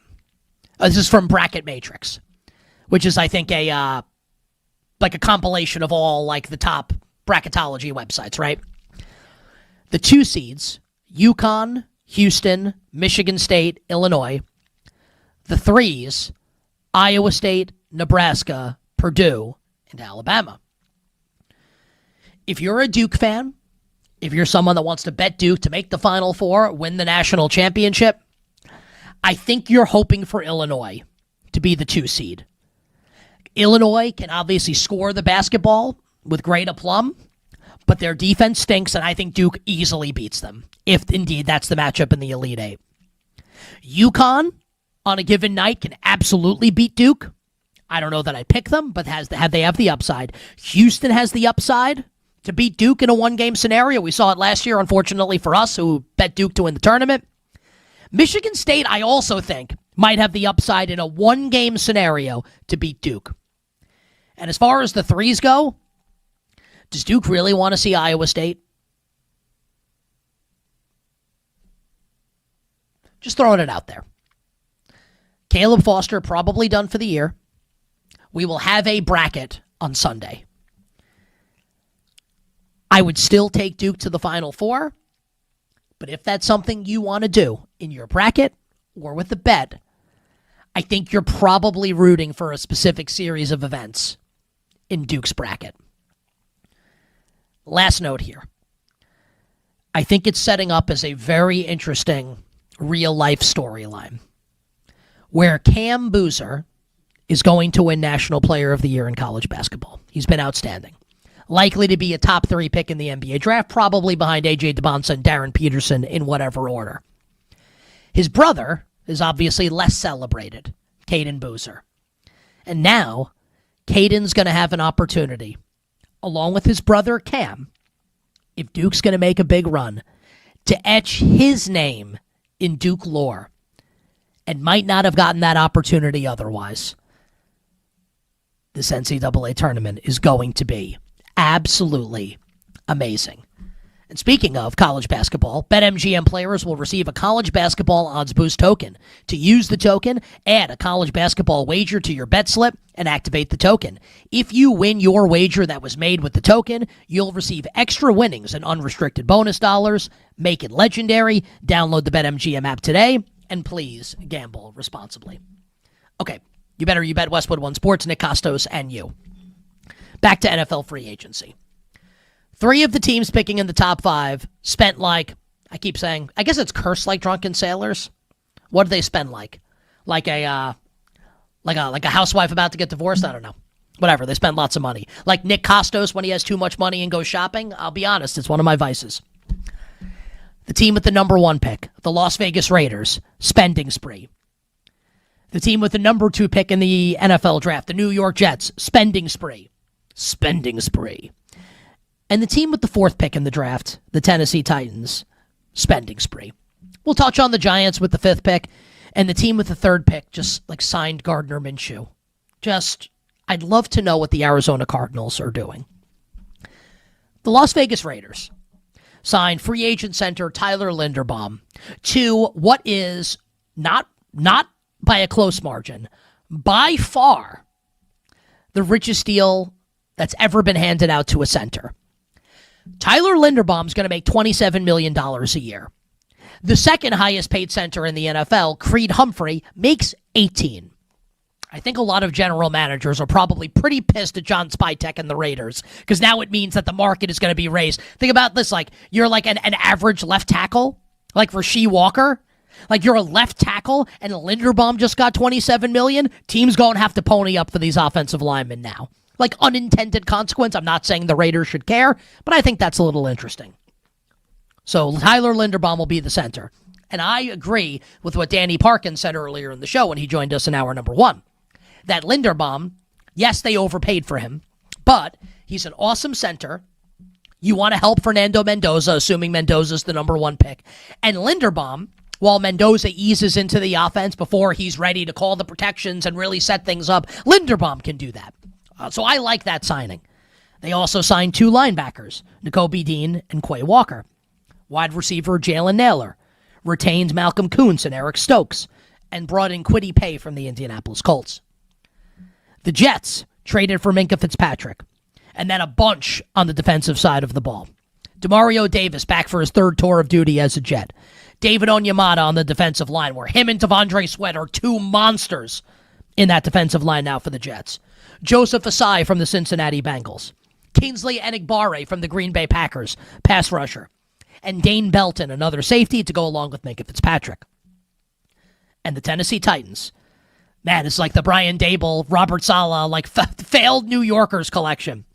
Wan'Dale Robinson on a big contract at receiver, John Franklin Myers on the defensive line, and a pair of corners, Cordell Flott, the former Giant, and Alontae Taylor from the New Orleans Saints. Generally, in NFL free agency, it has been viewed as a negative when you spend a ton of money and you bring in a ton of players. It has generally been considered to be something that bad teams do, and then they stay bad as a result, right? Where you think draft and develop, retain your young players. Don't go out on spending sprees in free agency. It's not going to work. And, there are, outliers to everything, but generally that has been the case in the NFL. And I am curious now if the New England Patriots and what the Patriots accomplished last offseason is now kind of bucking that trend. Where the Patriots went wild in spending last offseason. And we talked about it throughout their run to the Super Bowl. Milton Williams, Carlton Davis, Stephon Diggs, others. Like, the Patriots killed it in free agency last year. And it's one of the reasons why Mike Vrabel won Coach of the Year and New England was your AFC champion. And with the salary cap exploding the way it has, and time will tell, I don't have to be right about this, but I don't think that we are in a place now in the NFL where just because you spend a ton in free agency, it has to go poorly. I don't think that's the case. I really like what the Raiders did. This one will be more controversial. I like what the Tennessee Titans did. We'll start with the Raiders. And think about what we've said recently about the Raiders, right? When we are viewing it through the Max Crosby lens. The Raiders have basically no good players on the roster. Remember that exercise? We went through it, right? We went to the Raiders depth chart. How many good players do the Raiders have? It's like Brock Bowers and then maybe Ashton Genty. Is that it? Is that it? Every single player that the Raiders signed yesterday is better than whoever else they would have run out there. Every single player I mentioned, and Kuntz and Stokes, they've obviously retained. They're not bad players. They're not great, but they're decent players for the Raiders. Kwity Paye, Jalen Naylor, Nakobe Dean, Quay Walker, Tyler Linderbaum are all immediate upgrades for a team that desperately needs good football players. I like it for the Raiders. Dean and Walker, I think, are fascinating signings at the linebacker position. Kwity Paye has not lived up to the first-round pedigree and how good we thought he'd be when the Colts drafted him out of Michigan, but I like that for the Raiders. Again, they need more good players. Linderbaum's a stud. You want to help Fernando Mendoza. Forget about Mendoza, but how about help Ashton Genty, who was running into brick walls last season? I don't think any of this means the Raiders are going to contend for a wild card berth. I'm not insinuating that, but man, the team's got to be respectable. And this helps them on the path to respectability. And you can say the same about the Tennessee Titans, right? Alontae Taylor and Cordell Flott are going to start at corner for Tennessee. Jerry has seen. How do you not like this for the Tennessee Titans? How do you not like John Franklin Myers joining Jermaine Johnson now on this remade Titans defensive front? And maybe with the fourth pick, we'll see. Is it Jeremiah Love? Is it Arvell Reese? Does David Bailey drop? Is it Reuben Bain? They're going to have options at fourth overall. And I'll tell you, I was actually texting with some people last night, and I am a Giants fan. People seem to think Wan'Dale Robinson stinks, and I disagree with that. You want to say $70 million too much for Wan'Dale Robinson? Whatever. Who cares? It's not your money. It's not my money. Wan'Dale Robinson is an excellent slot receiver, a great underneath receiver who's going to be a security blanket for Cam Ward, who, by the way, even at a diminutive size of 5'8", can still win vertically at points, and we saw that last year for the Giants.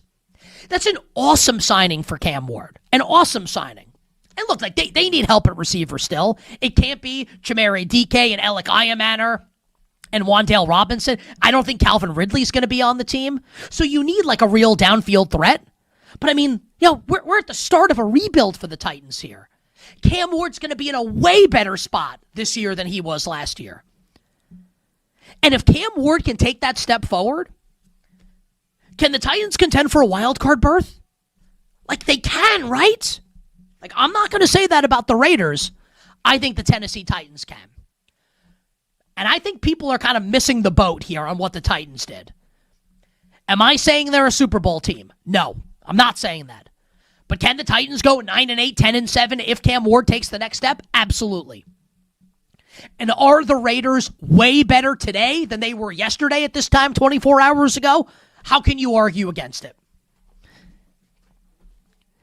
Now, as for the New York Jets, to be fair, I will ask and answer the same question about the Jets that I just did about the Raiders.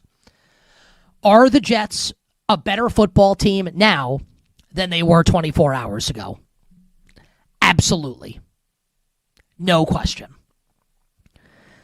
The difference, though, between the Jets and the Raiders and the Titans is the Raiders are going to draft Fernando Mendoza. The Titans already have Cam Ward. And the Jets are spending, and not just spending. DeMario Davis is old. He's still good, but he old. In his late 30s. David Onyemata, not a spring chicken. The Jets are spending like a team that feels like it can contend in the AFC, and they're not even close. Not even close. Not even in the ballpark of contending. And my fear for the Jets and Jets fans, and I talked about this last night with some people locally that are kind of like covered the team, that are like in with the team, people that I think are really smart as it concerns football. And it feels like this is like Aaron Glenn trying to save his job, and maybe GM Darren Muji's feeling the heat as well, despite the fact he's amassed 5 first-round picks in the next 2 NFL drafts. What else makes sense? Why are they building the team like this? Like, they're clearly trying to be good this year. Why would they want that? So Aaron Glenn can save his job? Like, months after he fired his entire coaching staff? Like, if that's what it was going to be, they should have fired Aaron Glenn. And then you can talk yourself into this. Maybe. Best course of action for the Jets is to go 2-15, fire Aaron Glenn, hire a new coach, and get Arch Manning or get Dante Moore or Julian Sayin or whomever it is. That's what's best for business for the New York Jets. This, and let's just say it's Carson Wentz as the Jets quarterback, and I know you want to throw up in your mouth. That's been reported. Frank Reich's the OC of the Jets. They were together in Indianapolis, right? Let's say it's Carson Wentz, which I hope it's not for Jets fans, but let's say it is. This team's going to go like 6-11. I think they've got some pretty good players on offense and defense. And you go 6-11, you're out of the Arch Manning sweepstakes. You're probably out of the Dante Moore sweepstakes. We'll see how the rest of the quarterbacks turn out. It feels like the Jets are going to waste this year. And it's going to be wasted on, like, can Aaron Glenn save his job? Who cares? Who cares? The Jets need to be focused on who is the franchise quarterback. And it looks like we ain't getting the answer to that question until at least next year. And I fear the Jets are going to be too good for them to really answer that question at the top of the draft, and not bad enough to answer that question at the top of the draft.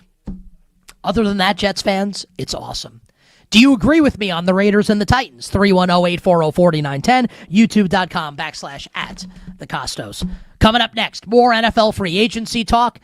And I'm going to tell everybody, the team that's currently at BetMGM at the bottom of the odds board to win its division, I think they're going to win the division title next year. That and more on the other side on Westwood One Sports.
4th and 13. They need their own 45. Here they come! Phillips has got him! Phillips has got him! Now, back to You Better You Bet with Nick Kostos on Westwood One Sports. Our friend Kevin Harlan on the call from last season. Jalen Phillips, a rich man after his deal with the Carolina Panthers. The Panthers will certainly hope Jalen Phillips is Defensive Player of the Week a couple times, maybe even Defensive Player of the Year. Defensive Player of the Week, though, sponsored by Navy Federal Credit Union, proudly serving all branches of the armed services, veterans, and their families. Learn more at NavyFederal.org. NavyFederal.org. Our members are the mission. The Carolina Panthers yesterday, 2 huge signings on defense on legal tampering day. Defensive end Jalen Phillips to a monster contract that will pay him $30 million a year. And Devin Lloyd, the top off-ball linebacker on the free agent market, away from from one expansion team to another, away from the Jacksonville Jaguars and to the Carolina Panthers. And when I think about the Panthers, I think about a team that just won the NFC South. Now, did they back into the division championship? Yes. Also, they won the division. Also, they almost beat, we remember this was 2 months ago. It wasn't that long ago. It was this calendar year that the Carolina Panthers almost beat the LA Rams on Wild Card Weekend. Which is not to suggest that the Panthers are on the Rams level or the Seahawks level. They are not. But they're also not a curtain-jerking jabroni horrendous team. They just won the NFC South, right? And they won it largely on the strength of offense. And look, they were under 500, so I make it was the greatest offense of all time. But you have Bryce Young. You have Rico Dowdle walks to sign with the Steelers, and I don't think we'll get to the Steelers this show, but because there's a lot going on. We'll hit everything that happened over the course of the week this week. So if you're listening or watching and like, hey, we haven't talked Steelers, you haven't talked Bengals, for instance, we're going to make sure we get to all of it over the course of this week, so don't you worry. Rico Dowdle walks, but Chuba Hubbard's still there, right? You've got Jalen Coker, a couple good tight ends. What you needed, obviously, was some oomph on defense. And Jalen Phillips and Devin Lloyd bring that to you. So now Jalen Phillips, along with Nick Scorton, who the Panthers really like, and Derek Brown in the middle of that defensive line, Lloyd at linebacker, a couple good corners, really good corners, in J.C. Horn and Mike Jackson, and a team that literally just won the division. The Panthers right now at BetMGM, we touched on this with the Whale Capper Drew Dinsick, is at the bottom of the board right now to win the NFC South. Plus 380, the Panthers are. The Saints at plus 360. And New Orleans with a splash yesterday in free agency. Travis Etienne away from the Jacksonville Jaguars, which likely means the end of Alvin Kamara in New Orleans. And I'm sure he'll probably get picked up by somebody. He's done. Great career. Not quite a Hall of Fame career, but a really, really nice career for Alvin Kamara.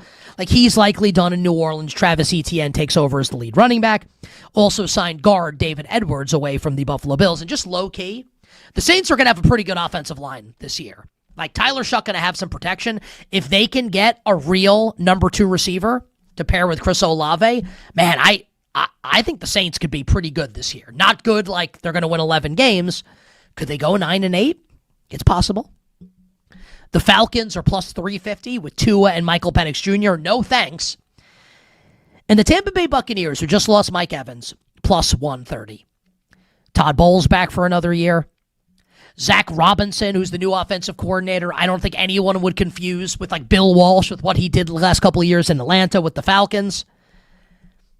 Make me bet that division right now. I'll take the Carolina Panthers plus 380 and feel really, really, really good about it. Touched on teams picking in the top 5 last segment. Didn't get to my New York Football Giants. The Giants did not spend recklessly yesterday, which is why they were not grouped in with the Raiders, the Titans, and the Jets. But the Giants did spend and added cornerback Greg Newsome this morning away from Cleveland. I like that for the Giants, who obviously lost a couple corners to start free agency. So the Giants yesterday signed former Ravens tight end Isaiah Likely, who will rejoin John Harbaugh. Signed Stout, the Ravens punter, which I think is a really low-key, awesome signing for the Giants. Signed Tremaine Edmonds away from the Chicago Bears, and the Bears couldn't afford to pay Tremaine Edmonds. They signed Devin Bush instead, and if I'm a Bears fan, I don't know how I feel about that. Tremaine Edmonds will now play off-ball linebacker for the Giants, and brought back right tackle Jermaine Illuminor, which I think is low-key a massive, massive signing for the New York Football Giants. So I think what you'll see is Isaiah Likely play tight end along with Theo Johnson, and the Giants will run more 12 personnel this year with 2 tight ends on the field who can both actually catch the football. So I like that for the Giants. I like the Tremaine Edmonds signing. I think he's a good, maybe not a great player, but I think he's a good player. And what I think the Tremaine Edmonds signing does is take the Giants out of the mix to draft Ohio State linebacker Sonny Styles with the 5th overall pick, assuming Styles is even on the board. I also think bringing Illuminor back makes it less likely that the Giants will take an offensive lineman with the 5th overall pick. So if that's true, I think it leaves the Giants with 2 possible choices at 5.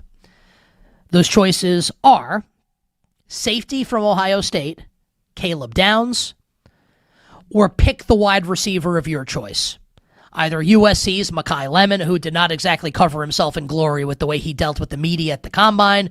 Not great stuff being whispered about Mekhi Lemon. I'm not saying he's like a bad person, just saying what I've heard about Mekhi Lemon from USC. And it's not just like I'm saying that. It's all over the place as it concerns Mekhi. Pulled a bin of lemon. Wait a minute. Jordan Tyson of ASU or Carnell Tate from Ohio State.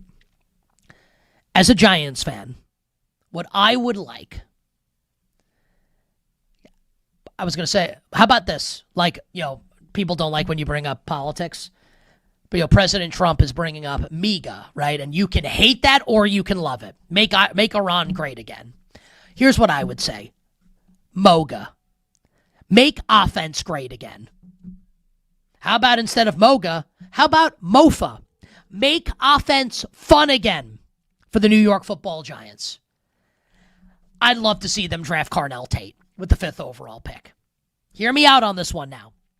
That would mean that the Giants, in year 1 with John Harbaugh, year 2 of Jackson Dart, it would be Dart at quarterback.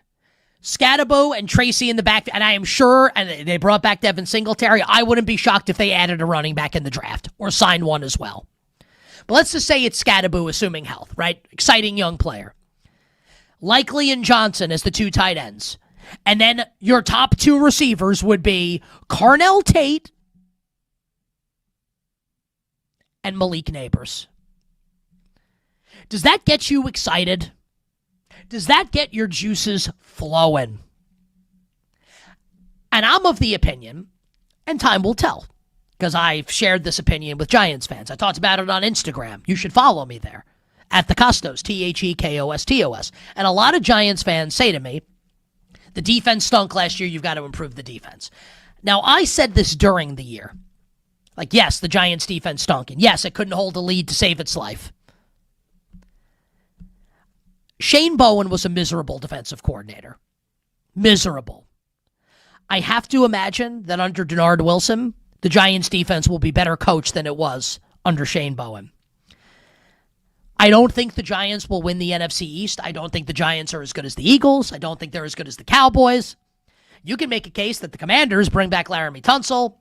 They sign Odafe Owe, probably too big of a contract, but Jaden Daniels will be back. You can make a case that the Giants are still the worst team in their own division. You can make that case. But I'll tell you what, I don't think the Giants are going to be bad. That if the Giants come in last, it will be more of a function of this division being really good. Go get Carnell Tate. Go get Carnell Tate. If you're the Giants with the 5th overall pick in the NFL draft. Let's welcome to the show, You Better You Bet on Westwood One Sports, our executive producer, Bill Zimmerman. Bill has got some tweets to read us. I tweeted out a series of questions at the Kostos as it concerns NFL free agency, and then we will debut a new feature here on You Better You Bet. Bill, what do the real ones have to say on social media? All right, Nick, here's what some of the real ones had to say about some of their favorite free agent signings.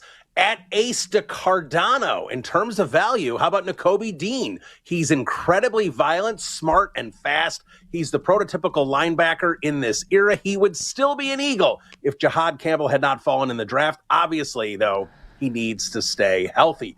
Brad the Dad 10 says it's Mike Evans, CMC, Kittle, Pearsall, now Evans. That is a lot of weapons for Brock Purdy. I'll give you one more here from at Chief Rocka 37. I think Dart is going to pepper Isaiah Likely with tons of targets. No more throwing at stone hands, Theo. Poor Theo Johnson catching strays. There you go, from the real ones, Nick.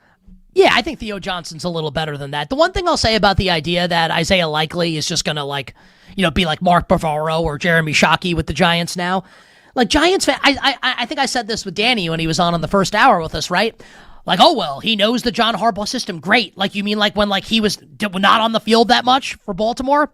When he was sharing duties and being the 1B to Mark Andrews as the 1A and Charlie Kohler's getting work as well with the New York Football Giants?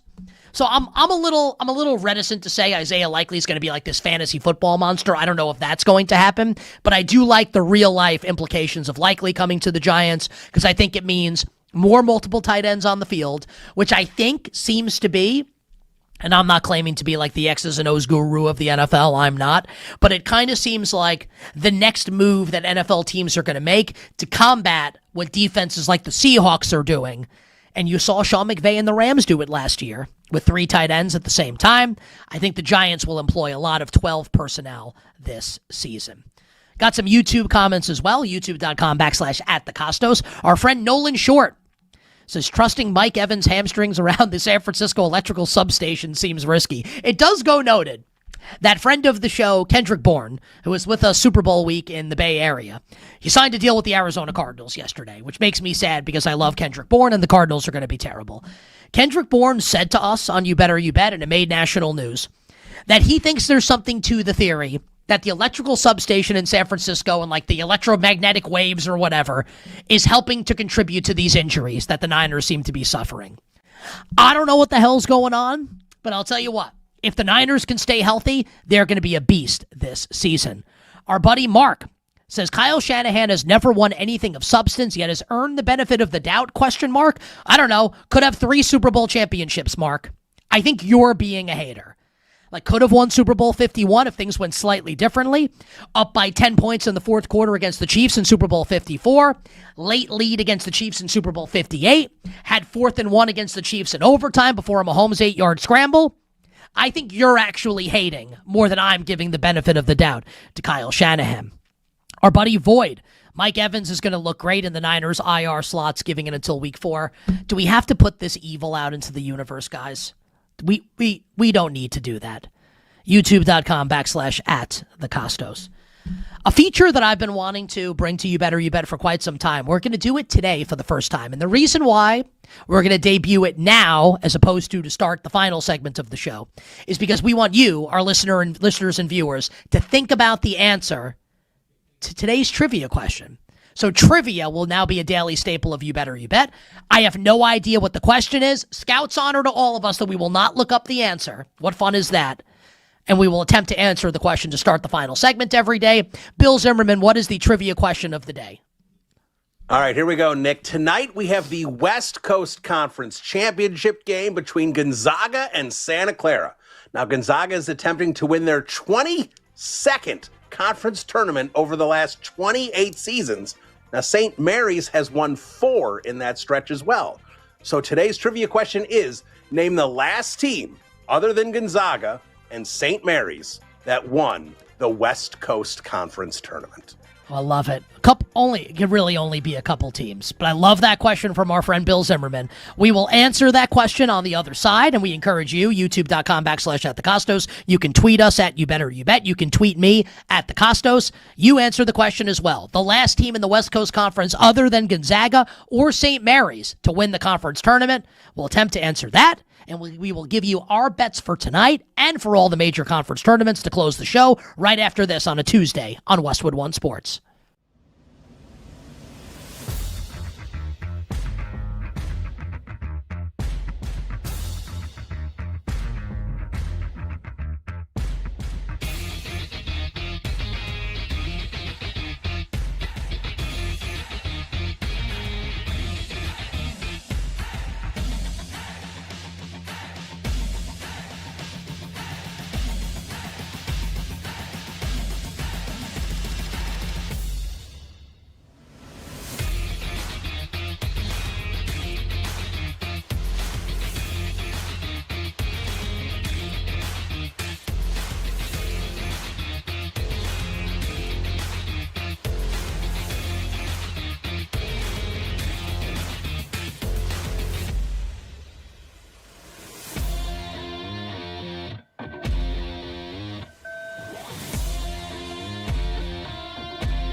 Now, back to You Better You Bet with Nick Kostos on Westwood One Sports.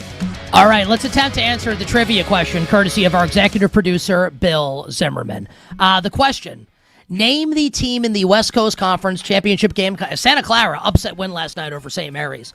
Gonzaga or Santa Clara will win this year's West Coast Conference tournament. Name the last team outside of Gonzaga or St. Mary's to win the West Coast Conference tournament. Kenny Henderson and Tyler Morales are with us here on the show, huge college basketball fans. Would either of you gentlemen like to fathom a guess here? I think I know what the answer is. Would either of you guys like to answer the question? My guess would be Santa Clara, just because I know they had Steve Nash. I know it's probably not back that far, but my guess would be Santa Clara. I don't think I have another guess, though. They would probably only be Santa Clara. I don't have the list of teams in front of me. Are we allowed to do that? You can look. I looked at the list. Steve Nash was a long-ass time ago. I don't think Steve Nash is the right answer to the question. Tyler, would you like to attempt to answer this question? I couldn't think of anyone specifically. Maybe like Pepperdine. Maybe did they steal a tournament bid like 15 years ago? Pepperdine would be my guess, but I genuinely have no idea. So I think it's one of two. So Tyler, Kenny, you might be good with this also. Tyler, you're really good with this. Didn't I don't know, it had to be like 15 years ago. Didn't Pacific play Pitt in the first round of the tournament? Didn't that happen at some point? That might have been before this time. Maybe Pacific actually might be the answer. That's actually a good poll. I think that's it. I think it's one of the two Ps. I think it's Pacific or Pepperdine. I'm reasonably certain that Pacific played Pitt in a first-round NCAA tournament game in this century. I will say it's Pacific. Bill Zimmerman, what is the answer to today's trivia question? All right, guys, you are 0 for 3 because in 2008, the 3-seeded San Diego Toreros beat St. Mary's in the semifinals and Gonzaga in the championship game. They earned the 13th seed in the tournament, then went on to beat 4th-seeded UConn 70-69 on an overtime buzzer beater by DeJohn Jackson, lost to Western Kentucky in the next round. So San Diego in 2008, the last team other than Gonzaga and St. Mary's to win this tournament. Let's see. So DeJohn Jackson, if so, I will Venmo one of you guys if you can name one other player on this team. I'll Venmo you $100 without looking if you can name a player on this team. I don't remember any of them. Zero. I guess that means no one could do it. I'm Googling it as we speak. Well, let's see if we can have the stats here.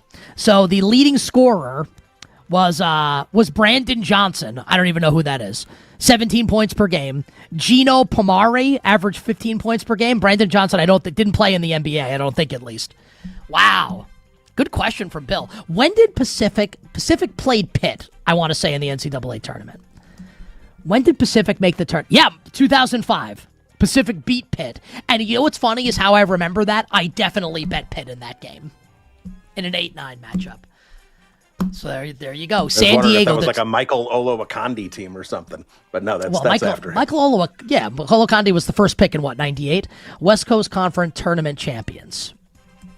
Let's see if were we even close to being right with some of our guesses. So let's see. San Diego won in 08.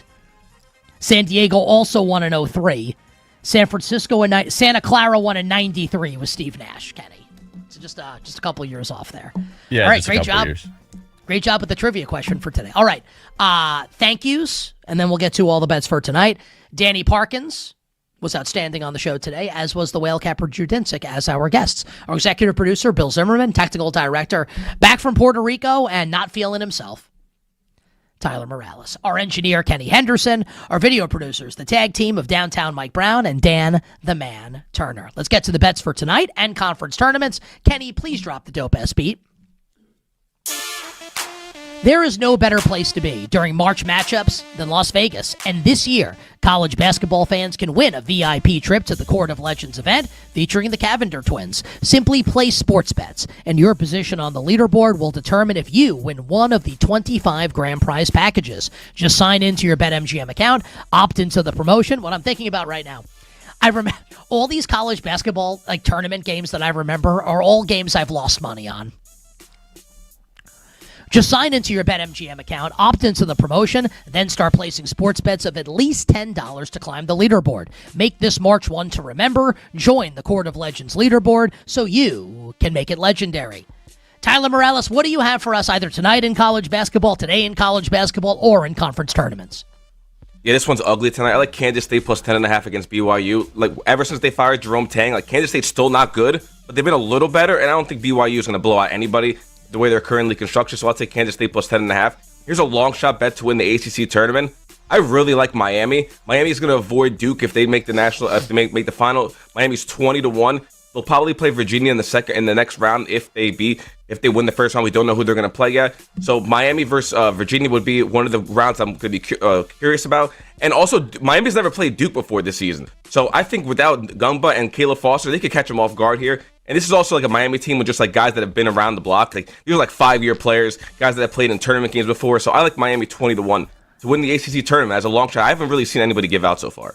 I'll tell you what, though, Miami-Louisville, I think in the next round before Miami plays Virginia would be a tough one for the Hurricanes. All right, so Tyler giving you a bet for tonight. I'll tail him on Kansas State and Miami to win the ACC. Kenny, what do you have for us as far as conference tournaments are concerned? I am with Tyler. I'm taking 20-1 with Miami. I think they meet Duke in the title game, and with the Gongba and Foster injury, I'm willing to take a shot. I'm taking Bama to win the SEC tourney at plus 750. I think it's Florida, Bama in the SEC title game, and I like Bama's guard play a lot more than Florida's. Then my biggest shot, Wisconsin 40-1 to win the Big Ten. I know they'd probably have to beat Illinois, Michigan, and probably Michigan State, but good news is they beat all those teams already this season. I love Boyd and Blackwell, the guard play that they have, so 40-1, I'm taking the Badgers to win the Big Ten. I was talking to a couple bettors last night just about the Final Four and, like, will there be any long shots? And we don't have the bracket yet, obviously, right? And I was making the case, like, who's beating Duke, who's beating Arizona, who's beating Michigan, who's beating Florida?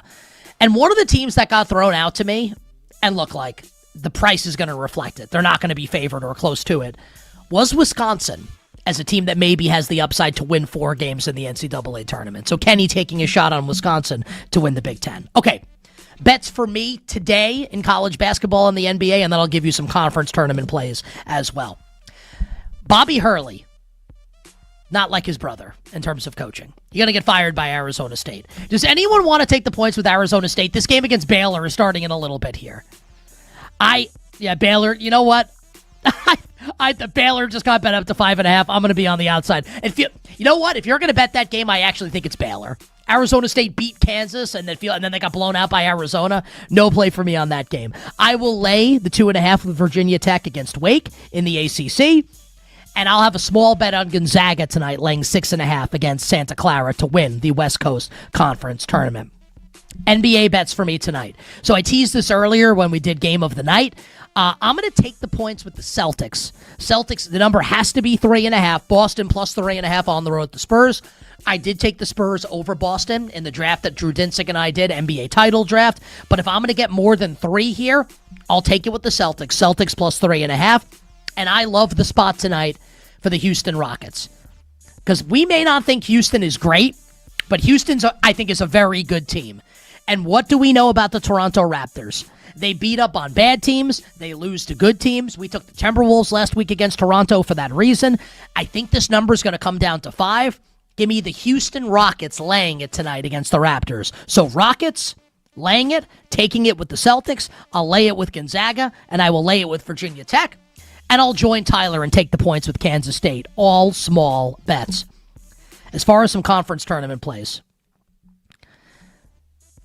I can't quit Purdue. I did place a small bet on Purdue to win the Big Ten. And this one will make you sick. I like Houston to win the Big 12. Just want to let that hang for a second. Great show today. We'll catch everybody tomorrow on a wonderful Sports Wednesday. Until then, I'm Nick Kostos wishing you minimal sweats, winning bets, the absolute very best of luck. Our pals, Bleck and Abdallah, coming up next on Westwood One Sports.